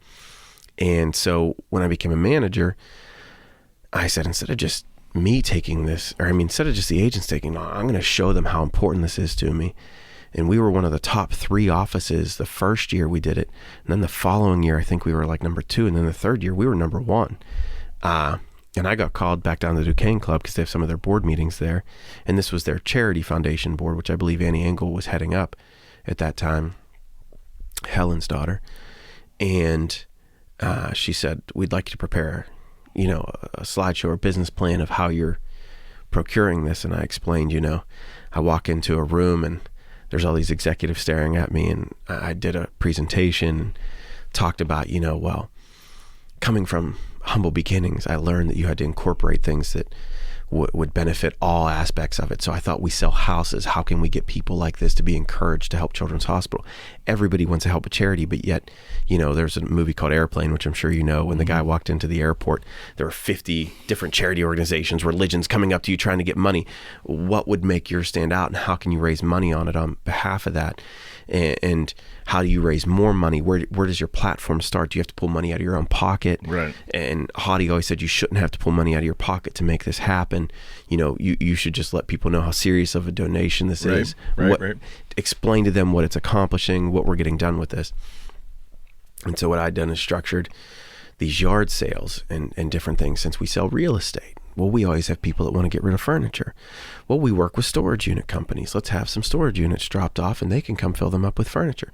So we're helping our one business partner, the storage unit company. We're helping our clients get rid of furniture that they didn't want, and then we're donating it to the local community for any amount. We set no prices to anything, and we would tell them, this is all going to Children's Hospital. We're going to pay for our hotel. We're going to pay for the food. We're going to do all this out of the proceeds of this event so that we can hold a much bigger event and make all kinds of money out of it for Children's Hospital. So, the synergy all across the board. And then those people who are there want to come to the event. Of course. And we would have people, and you feel good because you're helping the community, you're helping that business partner, and you're helping your clients. I mean, that's where Hadi had the right idea of you can do this by helping everybody, and don't be embarrassed to say that you're doing this for not just that, for this too, for multiple different avenues. So, we'd make $10,000 at a yard sale. Take that $10,000, turn it into $25,000, $35,000 in 2 weeks with one event. Right. But helping all of those others along the way, with the ultimate goal being helping Children's Hospital. But you helped 3 or 4 other different groups, if you will. Mm-hmm. I remember a family that walked up, and they had just moved here. We sold them their house at Howard Hanna. That's how they had heard about the event, was on a social media post. And he came to me and said, well, I don't understand how much everything is. And you could tell they were foreign. And I said, it doesn't cost anything. I said, if you need it, take it. But any donations we're going to give to Children's Hospital. And he said, I can't do that. He said, there's no way I could take that. He goes, because I can't afford everything that I want. I said, I'll tell you what, we're done here at 4 p.m. You come back at 4 p.m. Everything that's left, we have 2 trucks here. We'll help you take it to your house. We'll do whatever. Don't worry about $1. He came back with like $60, and he told me what he had to do to get that $60. He's like, I called my work associate and borrowed the money off of him. That's a horrible accent, but I borrowed the money off of him, so on and so on. And he's like, then I called my neighbor and said, could I borrow $20? And I said, I gave him back his $60. And I said, you don't understand. This is an event for the community as well. He left with like 3 or 4 bedroom sets. So his kids would all have their own dressers now. How powerful is that? Oh, it was huge. And you want to talk about a feel-good moment? When we walked inside, we talked about raising the money for Children's Hospital. We all talked about the impact we made on the community. This is an ancillary benefit. Oh, absolutely. Of the whole program. Across the board. No question about it. I mean, it's just, if you want to talk about the nights where you sleep really well, those are nights that you sleep really well without an issue at all. You only wish on how can I improve and how can I do more to continue to grow this. That's the only thing with that. So I know you, and we'll talk about it a little later. You're very much into motivational. We always talk about books we've read, but what you just explained to me is a great example of probably one of the most powerful personal development statements I've ever heard in my life. And I don't know if it was Jim Rohn or Zig Ziglar, but the statement was, and I know you know this, if I pronounce it correctly in this statement, it says, you help enough people get what they want and what they need, and you will have everything. It was Zig Ziglar. Is that correct? It's Zig Ziglar, and he says, or something you can have everything you want in life if you help people get what they want in life. Yeah. Something. Yeah. And same It's exact thing. It's so true. It's amazing how you think about that, though. Oh my gosh. Where people think to get what you want, you have to take it. You look back at the empires of the world, and I don't know if you've ever watched like The Men Who Built America or The Food That Built America. There's a lot of people who took things. There's a lot more people who were just as successful, if not more, who didn't, who just helped others achieve it. It's crazy how it works. You hear about those 7 stories versus the thousands. I remember coming. I'll share this. Came to work for Howard Hanna. I met through the Hanna family. You and I are connected. We sat down for about a half an hour. Then we met for a lunch. But what was amazing to me was everything that I had spent, because I had really, as I've said on other podcasts, talking about podcasts that have motivation, all self-development's a big thing with me. I've read so much, but to find another person who not only has read that, but has taken the best of what they've read and applied it. That's so powerful. And I remember saying to me, I don't know a damn thing about real estate, but this guy's got that part of my figured out. So maybe I didn't spend and waste all these years reading this material, because here's a guy very successful that's applied it as I had done in prior businesses. But man, would you not agree? I mean, it really is about service. It is 100%. And putting others above yourself and others' needs. Mike, I had a conversation with Rocco Kaza, who wrote this book right here, a great one, The Alpha Way, self-development book. One of the examples, him and I bounced back and forth on his podcast, and you haven't seen it yet because I haven't released it yet. We talked about the MLS sheet in real estate. Friends, what that means is you go to the multi-list as an agent, you print out the specs on a property, and at the very bottom corner, it will tell the agent what the broker, his or her broker, will receive in commission.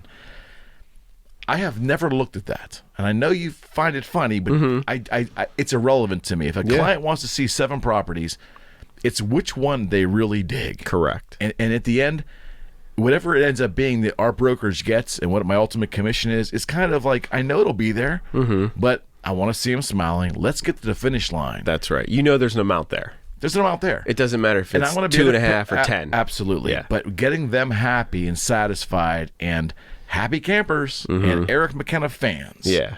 The money will follow. It comes. And it always has. You get the support. And it's such a lesson to teach anyone in sales, for that matter, whether it's real estate or anything else. But as a manager, it's not always the easiest thing to explain. It's not. No. Am I right? Oh, absolutely. I mean, sorry to bring it up, but no. To me, it's powerful. It is. It's, should it matter what you're worth? I mean, yes, there's a chef at McDonald's who's not getting paid as the same as the chef at Hyde Park, right? However, they knew the job they applied for. So when I look at that MLS sheet, you're never supposed to be dictating over what the commission is. But there's also nothing wrong with looking at your client and asking them to cover it if need be, or to ask that seller to raise their commission. Very rarely does that ever happen. But understanding your value, I think, is important to a person. Because, one of the analogies I use all the time, and I know somebody else is using it in all their motivational speaking right now, which drives me nuts because I use it in mine. Both of us shouldn't be saying the same thing.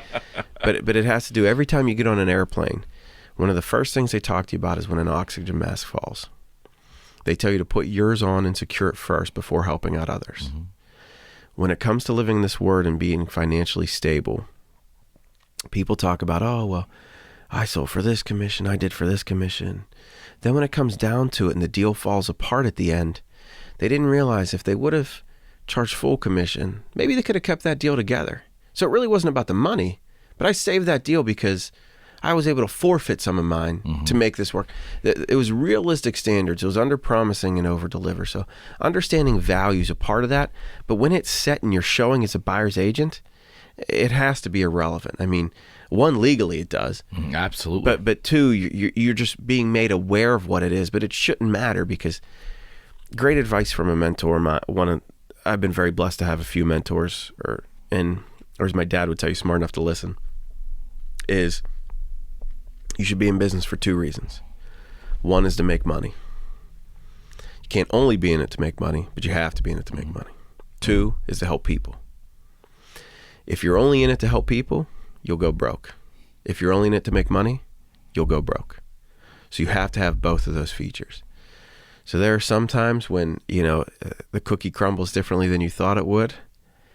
People don't realize what's going on in your life and what you might need at that point in time. But it's funny how it works out when you do the right thing and support it in the nature that it is.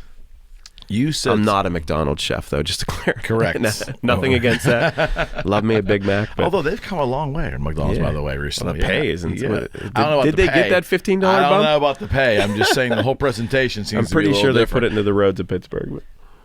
During our first conversation, you looked at me in the eye and you said, "You really like making people happy, huh?" Mm-hmm. And I said, "Yeah." I said, "Yeah," because it's always produced a great life. And he said, "Well, then there's really nothing further to discuss." You're here. And that was, I mean, those are moments for me that were so powerful because, again, you know, I think self-development, and we're living in the age, and we're going to talk about this in a second, we're living in the age of social media. Oh, yeah. And I want to talk to you about your time at Hannah, because from the moment you became a manager, it really exploded. The social media exploded at that time. Huge. Yeah. So we'll talk about that in a second, but we're living in an age right now of a look at me society. If you didn't post it, it didn't happen. Right. I mean, that's crazy. Correct. Yeah. I don't live that way, but I'm, unfortunately. The world does. Yes.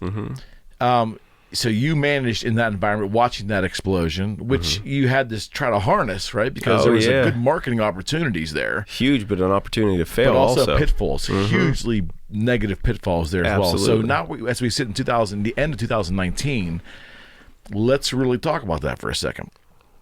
What was really where I felt I had a little bit of an advantage when I came to you, even though I was a little longer in the tooth than the rest of the crowd, was that I had somewhat of an understanding of social media because I had worked a business in that environment or the web. Yeah. Didn't mean there was instant success. I made my mistakes, but I got it. That was a way of really communicating to strangers and showing your brand, right?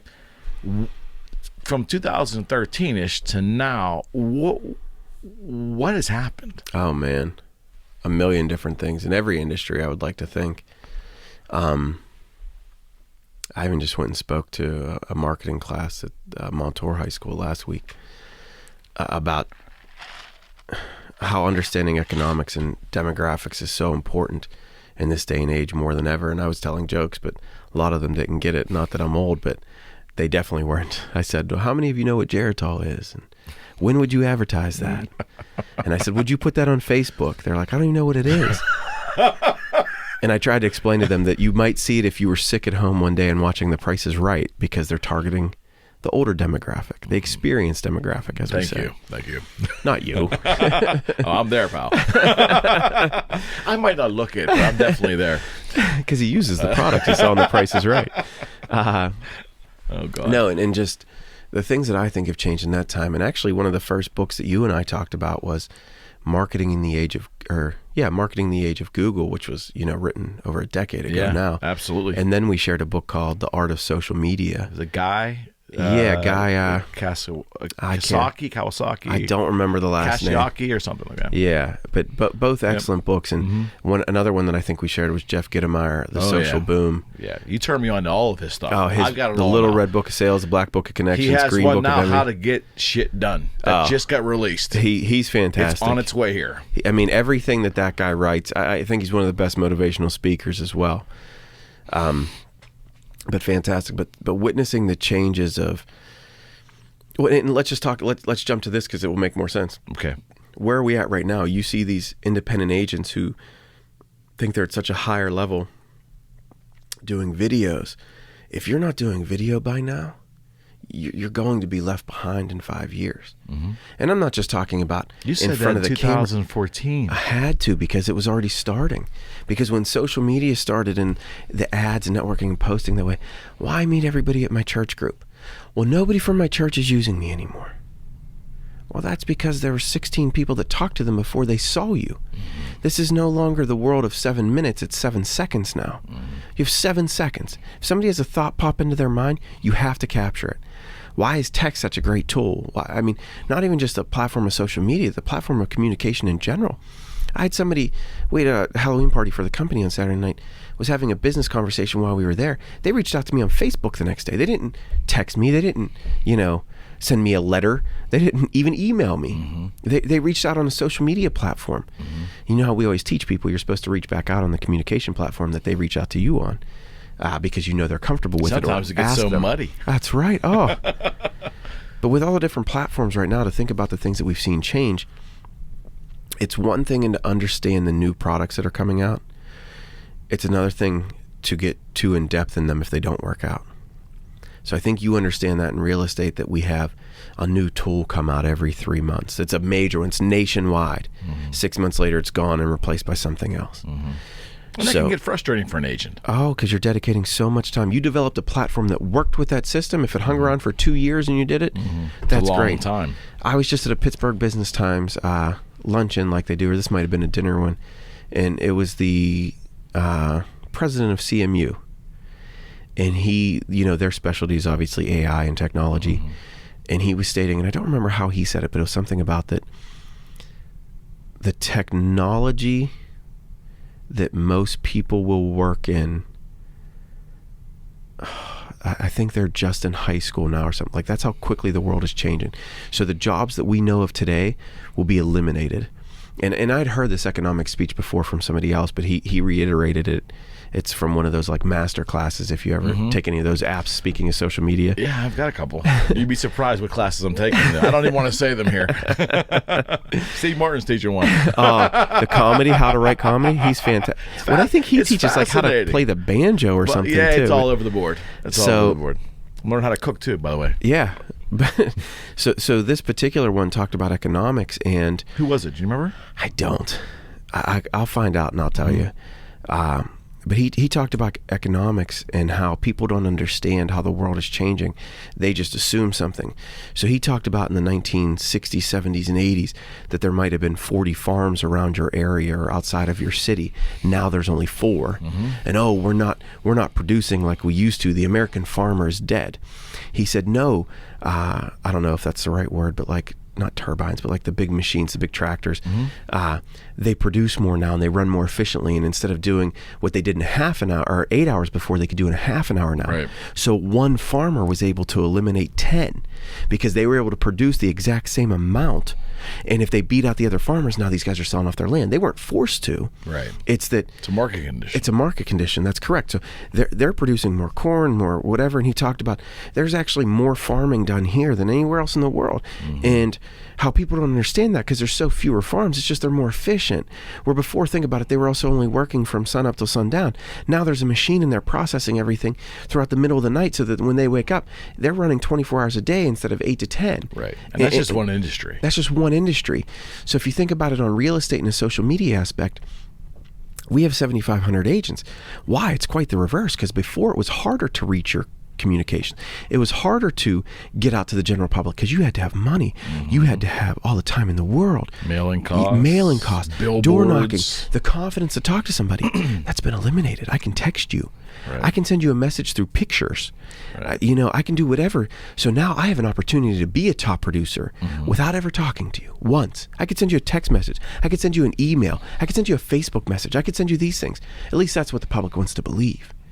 Some things, and I'll quote another real estate agent. As a 53-year-old guy, that makes me still uncomfortable. It has it's to. a different generation. You want to sit down face to face. It's when necessary. So let's talk about one other thing Helen taught me, since we're talking about social media. And actually, I think I said this, but she was the one who had the utmost support for it and really ran with it. But it was, what makes you think you're important enough to list a house in front of them, walk through the house, tell them what you think of it, but then when you get an offer on a house or an inspection, now we can't meet all of them, but they're not valuable enough to sit down in front of and go over it. It's a very good point.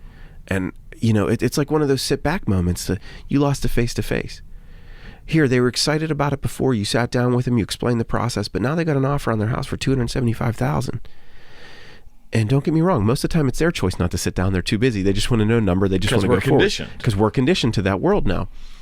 But if you wanted to show somebody it's important, it's like, quitting your job by text message or breaking a relationship via, email that you sent to the whole office by accident. But whatever, it's the social media aspect and the platform of communication has changed our industry so much and changed daily in that world that now Before, when it came to finances, nobody wanted anything to know about it. There's even I quote a lot of memes. There's a meme that talks about, 1991. Don't talk to strangers. Don't get into strange people's cars. Now we literally summon strangers with an app on our phone to meet somebody we've never met before to take us to places that we don't know. And it's just funny. That is our norm now. That is what we do. But with the real estate aspect of it, social media, free marketing, free advertising, it didn't hurt us as far as that one. It made everybody grow. Well, I'm great behind it. In person, they might not be able to talk to you as well. Right. They might not understand everything that's going on. I've heard that from clients. I don't know if you've experienced this yet, where you go for an interview. Let's say you're interviewing for a listing. Some home sellers want to do that, and I welcome it. It's amazing what you hear. Oh, it is. Well, my perception of this agent, and they'll open up to you. They might be the biggest agent in the world. Or the most knowledgeable. Or the best promoter on Facebook. Or the most polished. yeah. But it's amazing that the perception is not reality, which is the overall problem with social media. And always kind of has been, right? Think about when we teach somebody to write a profile. Before, people wrote a profile, and it was kind of funny because there's another famous guy who used to have classes in that all the time. Do you remember? All the time.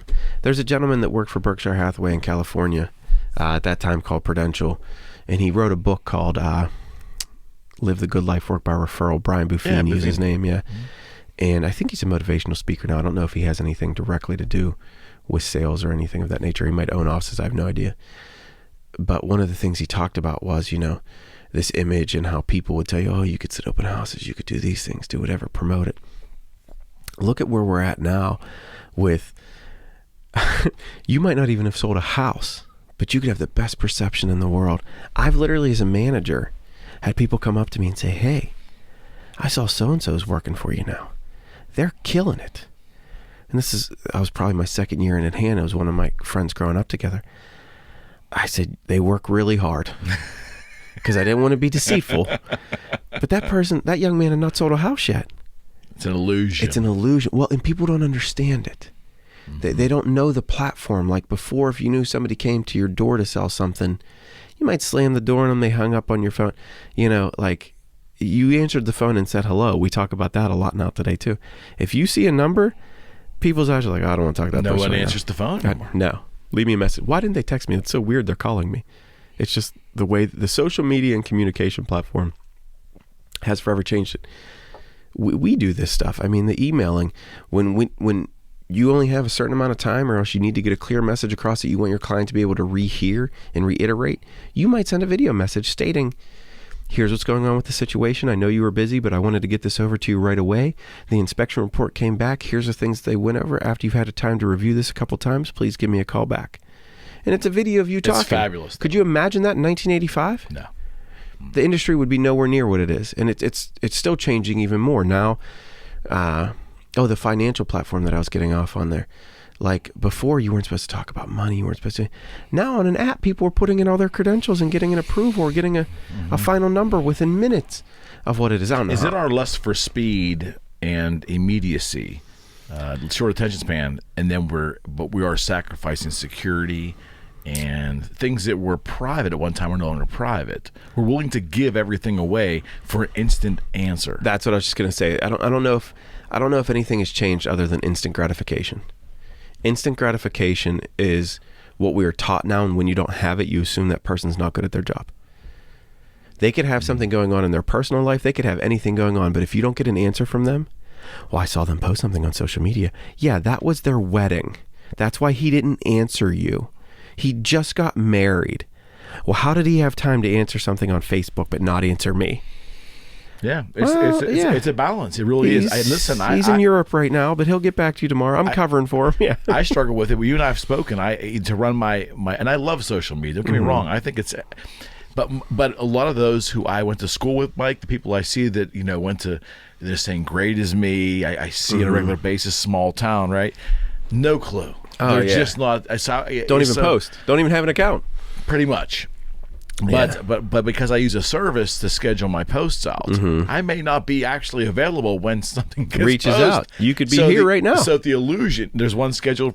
Yeah, I apologize. 11:30. But the point is, yes, you have to be careful because again, it's an illusion, negative and positive. That's right. it's yeah, and I think it's fascinating because of you have managed in the era to watch all this evolve. Oh, from the very first one, which was MySpace, which nobody even knows what it is now. I used to sell guitars on MySpace. Yeah. To Facebook only at that time, which I think was like 2004, maybe 2005, whatever it was only available to Ivy League colleges. Then it spread to colleges, and then it just became a public platform. And many others that failed along the way that people tried. Splash and went away. Yeah. The Vine. Vine lasted it was the most popular thing for a year, and then it died off, and then Instagram, which is still pretty popular. Then Snapchat came off. I feel like Snapchat's dying. TikTok, I think, is among what that is. Now I'm showing my age. I think I kind of blur out after a while. And again, depends on the demographic. It does, and you also, in our discussions, you were very adamant when I first got in this business. But you find something that works, and you ride that SOB as Correct. hard and as long as you can until either you fail and then you do something else, or it does. It does. That's exactly right. As funny as this sounds, like certain agent of ours laugh and say, "Why is there still a fax number on a contract?" I say, "Believe it or not, we have one. You have a fax machine there. We have one. Out of the whole place, but we have one." It just, whatever, we actually got an offer faxed to us. We've had two. Think about that since we started the company. We've had 2 fax offers. But that was very common. Absolutely. It was very common. And you waited for that received page, and you made sure everything went through. The cover sheet. Yeah, cover sheet. Don't forget the cover sheet, or else I won't know who it was from. Was I supposed to get 20 pages? Did you send that as well? But just seeing how it changed is amazing. And I will say this, that Facebook, if you've paid attention to the marketing on it, think about what was on it 5 years ago. Every day was a different workout video, a different diet. All real estate agents saturate Facebook, but I think that's a good thing. And obviously, I'm going to see more because of the way the algorithm works and to what my interests are, being real estate, which we'd like our customers to see more things versus our you have to understand that back end. Once I got a good grasp of that back end, things changed. How that algorithm works, absolutely. Because it's going to follow who you follow. And if you follow have to realtors, stay out with it, 'cause it does you have change. to know both. That's right. Instagram for the generation right below my age group, and then it's just who knows what will be next. But that's like where that CMU president was talking about. The jobs haven't even been developed yet in technology for the kids who are in high school right now. Like they're going to be different by the time they get out of college. So if they're a freshman, sophomore in high school right now, by the time they graduate college, that technology has not even come out yet, is what he's been saying. It's amazing to me.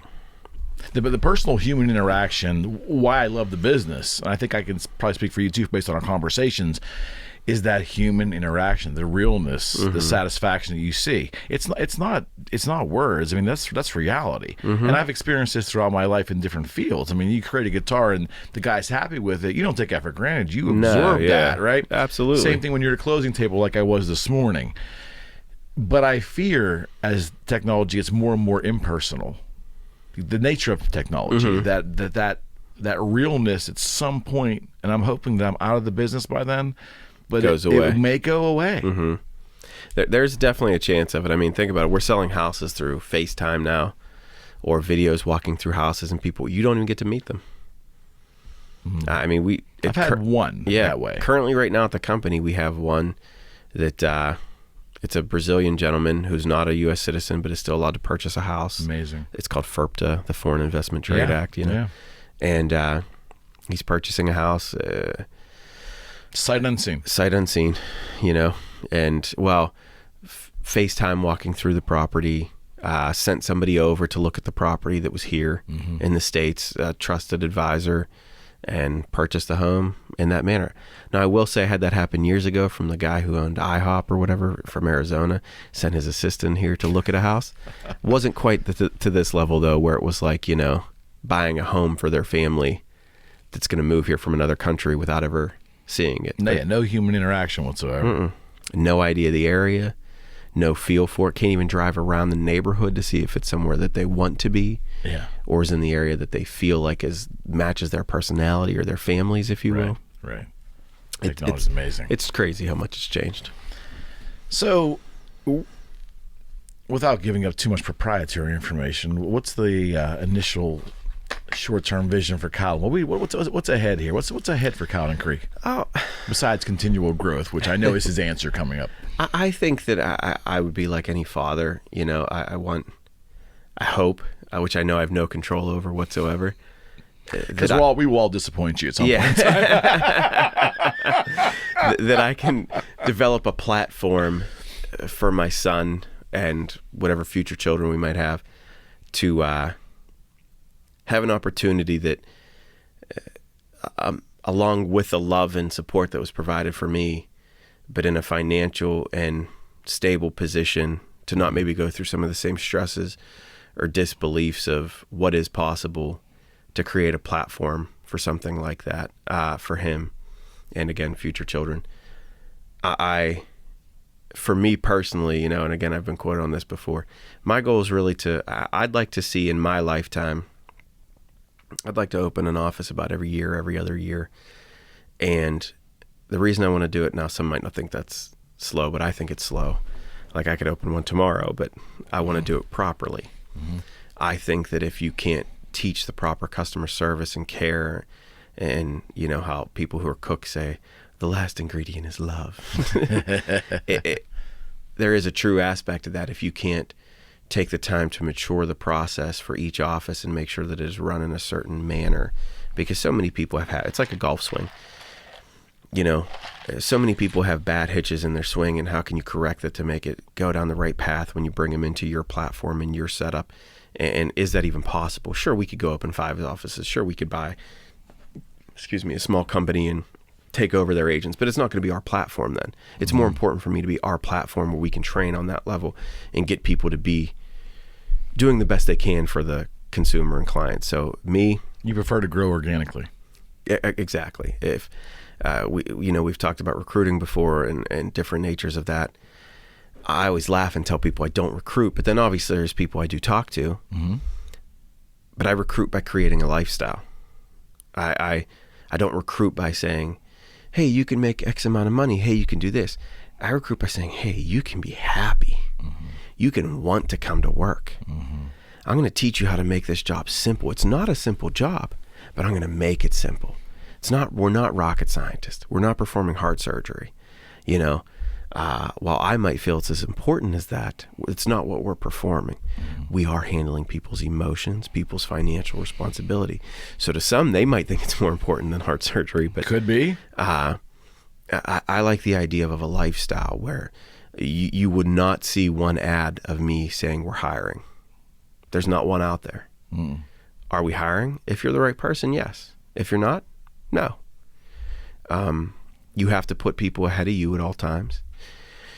You have to care about the actual transaction. You can't just focus on the paycheck. You have to treat it like it's your own, put yourself in a reverse position, and how would you like that to work out, and so on. One of the things that my first house that I sold, and this couple probably doesn't know they were my first couple, but it's Jerry and Jessica and their son Shay, and sold them a house. I'd started in the business in late November, and first month in the business, I sold I had a listing, was my first deal, and sold it, and they closed right before Christmas in their new house, and they sent me a picture of their son standing in front of their Christmas tree next to their fireplace and said, like, you made this possible. I can't tell you what I got paid, but I could tell you that moment, was a life changer right there. And if there's not something that makes you more satisfied, go back to the Zig Ziglar comment you said. You think you know what you want until you help somebody else too.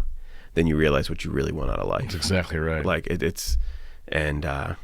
when that human interaction becomes worth more to you than the money, and again, that might be a hard concept for new agents to grasp, especially if you come in as a new agent and you need this paycheck to pay bills. Mm-hmm. And a lot of new agents do that. It might be hard to grasp, that's esoteric, that their smiles are worth more than that paycheck. Yeah. I'm not saying it's the Somebody commented on one of my Facebook posts because I was so happy to be able to work with this person and call them a friend now. And they said, you say that about all of your clients. Damn straight. I said, exactly. And that was my only response. And then the people said, well, we did become, like, they stood up for me. They're like, we did become friends. They're actually at my Halloween party the other night. Damn straight. But it was like, that's because it's a real comment. Now, did we grow apart? Absolutely. Just the way life goes. But I try and develop a relationship with not only, my clients, with the agents. I want everybody to be happy. I want everybody to have the lifestyle again.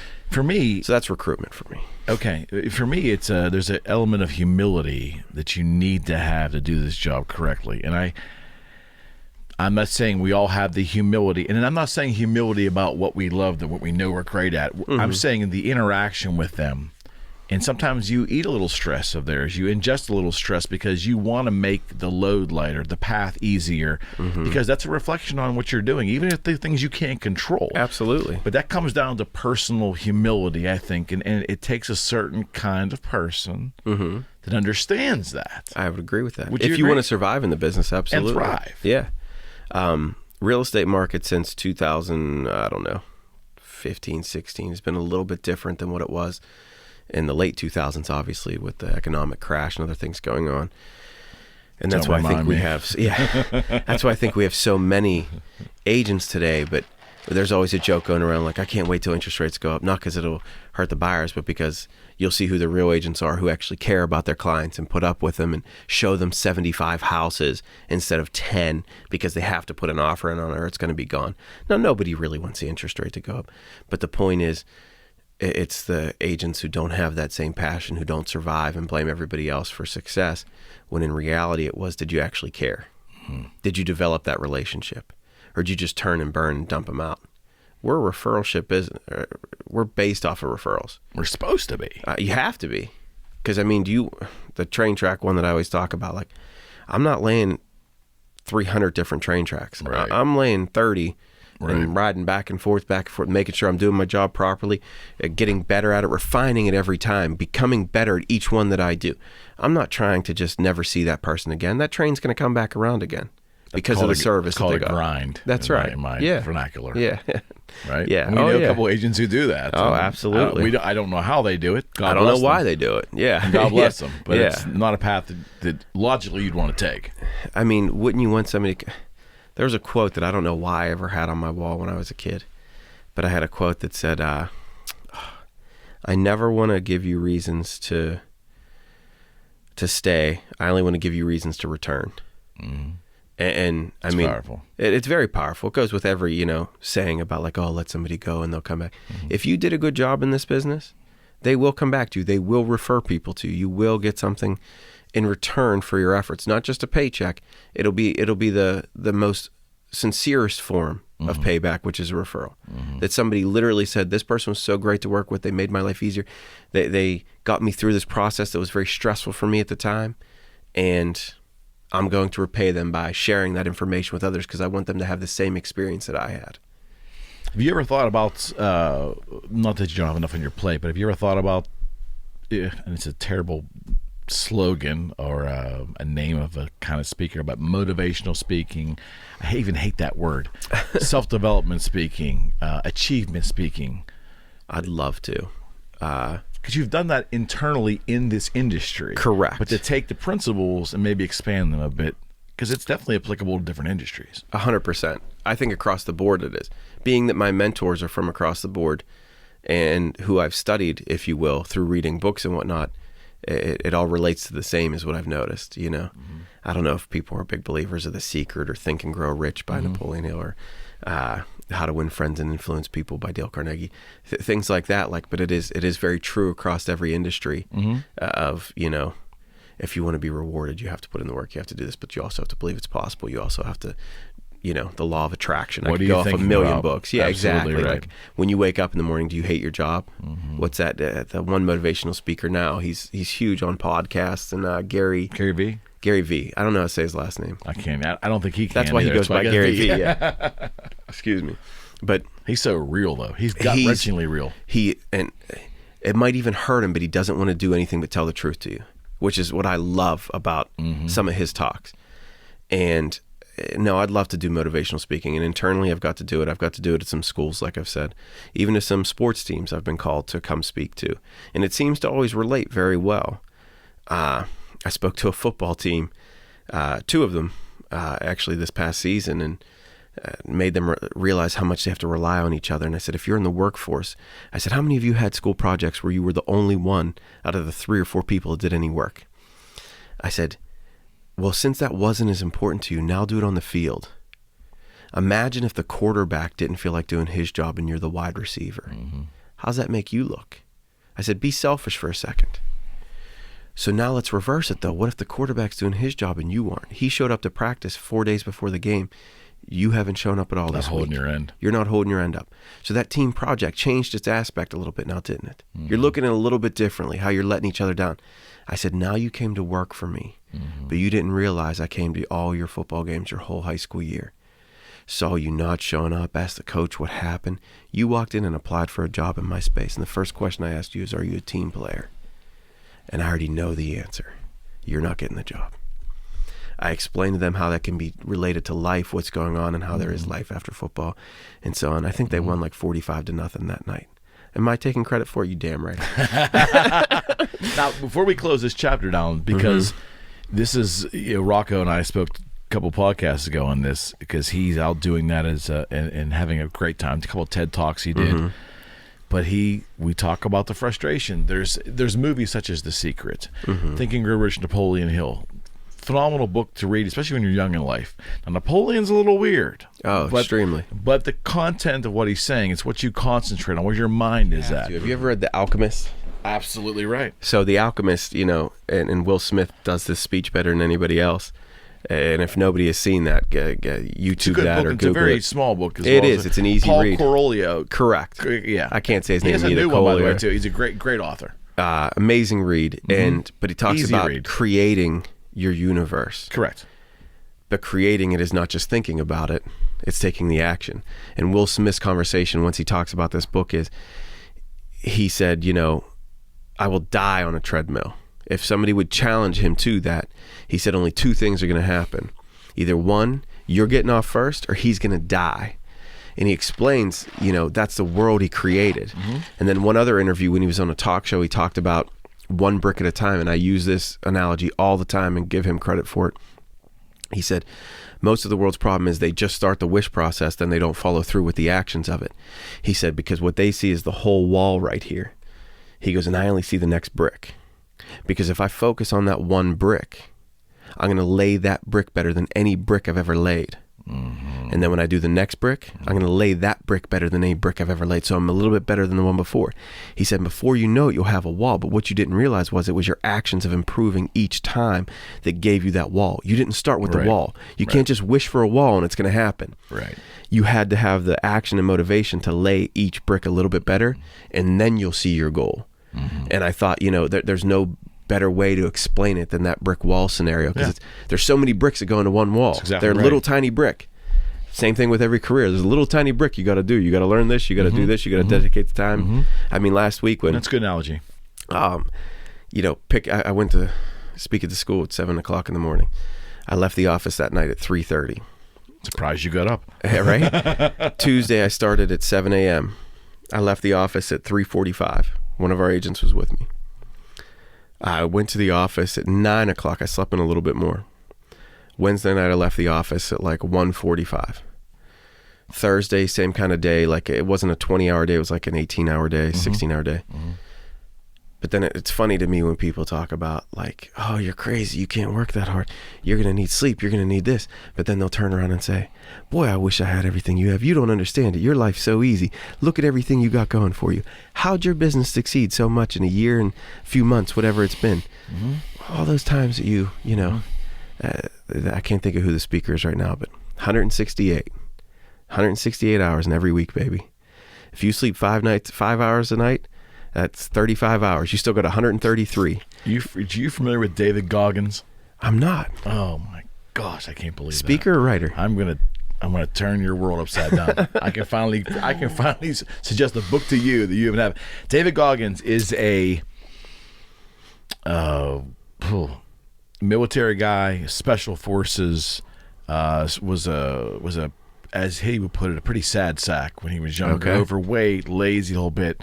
And all of a sudden, a light bulb went off. This is the guy that just ran. Did you hear about the guy that ran a 200-mile race in Arizona and then ended up going like 30 miles the wrong way and backtracked and still finished the race? It? No. Yeah, David Goggins has a book. The book title is, it's brand new. You'll love this, Michael. It's just up your alley. And for anyone out here listening, you got to at least investigate the guy. Follow him on Facebook. Follow him on Instagram. David Goggins. The book is You Can't Hurt Me. You Can't Hurt Me. I like the title already. He is a super athlete. Okay. And it's to the point of obsessiveness probably. But it's all really about life. It's taken off for him because he does not accept excuses, and he will put himself beyond anything he ever could remotely ask anyone else to do, and then triple it. David Goggins. I love so that. surprised I stumped you tonight. This is amazing. Yeah, I've never heard of I'm him. bringing the book to the office tomorrow. I will read it tomorrow. But David Goggins, yeah. That's that great. kind of now that's obsessive, and that's but his whole thing is that you're willing to make excuses. I am not. Yeah. And it's a bluntal kick, and it would be great for people who really need that kick in their ass once in a while. Anytime somebody says no excuses, I want to read that book now and probably give it to my mother because of her. Like when people tell me their hardships, what they overcome, I mean, I could show you the places where we grew up and my grandmother, my one family, the Cowden family, we had a TV that had the 6 buttons on it and only one of them worked because we had an antenna on the roof that you turned with a knob that worked 5% of the time. But where she came from, and her mother died at a very young age. I don't remember the exact age. She was 5 years old, something like that. And then before I was born, her father had passed away of cancer, and he did get remarried in that time period. But the things that she overcame in her life and what she went through to get to the position she was in, we're again talking about equal rights, not in the same time period, fighting for equal pay, everything like that. Yep. The things that she accomplished and did, I'm excited to read this book, and I think she will too, because when people say to me like, oh, you don't understand, I'm like, well, maybe my mother does. Let me tell you what she went through. You can't Let me hurt tell you me. what she did. Yeah, she didn't allow any excuse to infiltrate her world or hurt her world in any way, shape, or form. Mm-hmm. And it really does come down on the sad standpoint of the whole thing. Think about how much unused potential is out there. Mm-hmm. I'm guessing in my heart of hearts that the cure for cancer, the cure for diseases, maybe the cure for global warming or the cure for renewable fuels, it's all out there. It's just that laziness probably has stifled the humans that could actually accomplish this stuff. Would you not agree? I would agree 100%. I mean, what does it say? Necessity is the mother of invention. Like most are stumbled upon. I don't find that to be true. I find it to be effort and time and willing. I mean, again, go watch The Men Who Built America and The Food That Built America, and you'd be amazed at how most of these companies started in the tireless hours that went in the cornflake. I mean, you would think that'd be something simple, right? Right. Most people don't know it was Kellogg's brother, Dr. Kellogg, who actually had this food that he was serving because it had healing powers at his hospital. And when you came in, you got this. Well, one night, the brother who was in charge of the kitchen accidentally left a batch out overnight, soaking. Okay. And that's how the cornflake was invented. Wow. But the doctor turned it down 20 times to sell it as a cornflake because it was used for the hospital purposes and it would fail. And his brother's not a business guy or whatever. Well, his brother busted his butt and failed multiple times. Uh-huh. Nobody remembers who the doctor is, right? You only know Kellogg's cereal. That's exactly right. So you talk about that hard work and no excuses, and a brother beating you down who's a successful brother. He's a doctor. You work for him. Years later, it didn't turn out that way. The medical office burnt down, and the brother only rebuilt it for him because he told him he gave him like 20% of the company. He said, give me the rest of the company. You don't deserve any of it, but I'll give you your building back where your medical practice was. Wow. Built him his medical practice. Medical practice went out of business 5-6 years later. It's 100 years later, we still eating Kellogg's. Unbelievable. Yeah. I mean, and there's so stories many, like that. No excuses. There's so many of them around, and it's the thing. Milton Hershey. It just decided what you choose to ingest. Agreed. Would you agree? What are you putting into your mind? Guard the gateway to your mind, and that's another Jim Rohn quote. But for me, it always served me well. This has been great, my friend. Likewise. This is long overdue. This was good. Absolutely. So you're coming back to see me, right? Oh, absolutely. I might make you wait till like 80 or 90, maybe 100 shows, but you're definitely coming back. I'm going to do 101. Yeah. 101. Again, thank you so much. Absolutely. Thanks for having me. And on a personal level, thank you for all you've done for the McKenna family as well. It means the Thanks world, for what you've done for us. World to us. Yeah. Thank you. All right. Thank you. All right. Salute, my friends. Thank you, guys. Until next time, Michael Cowden, Cowden Creek Realty.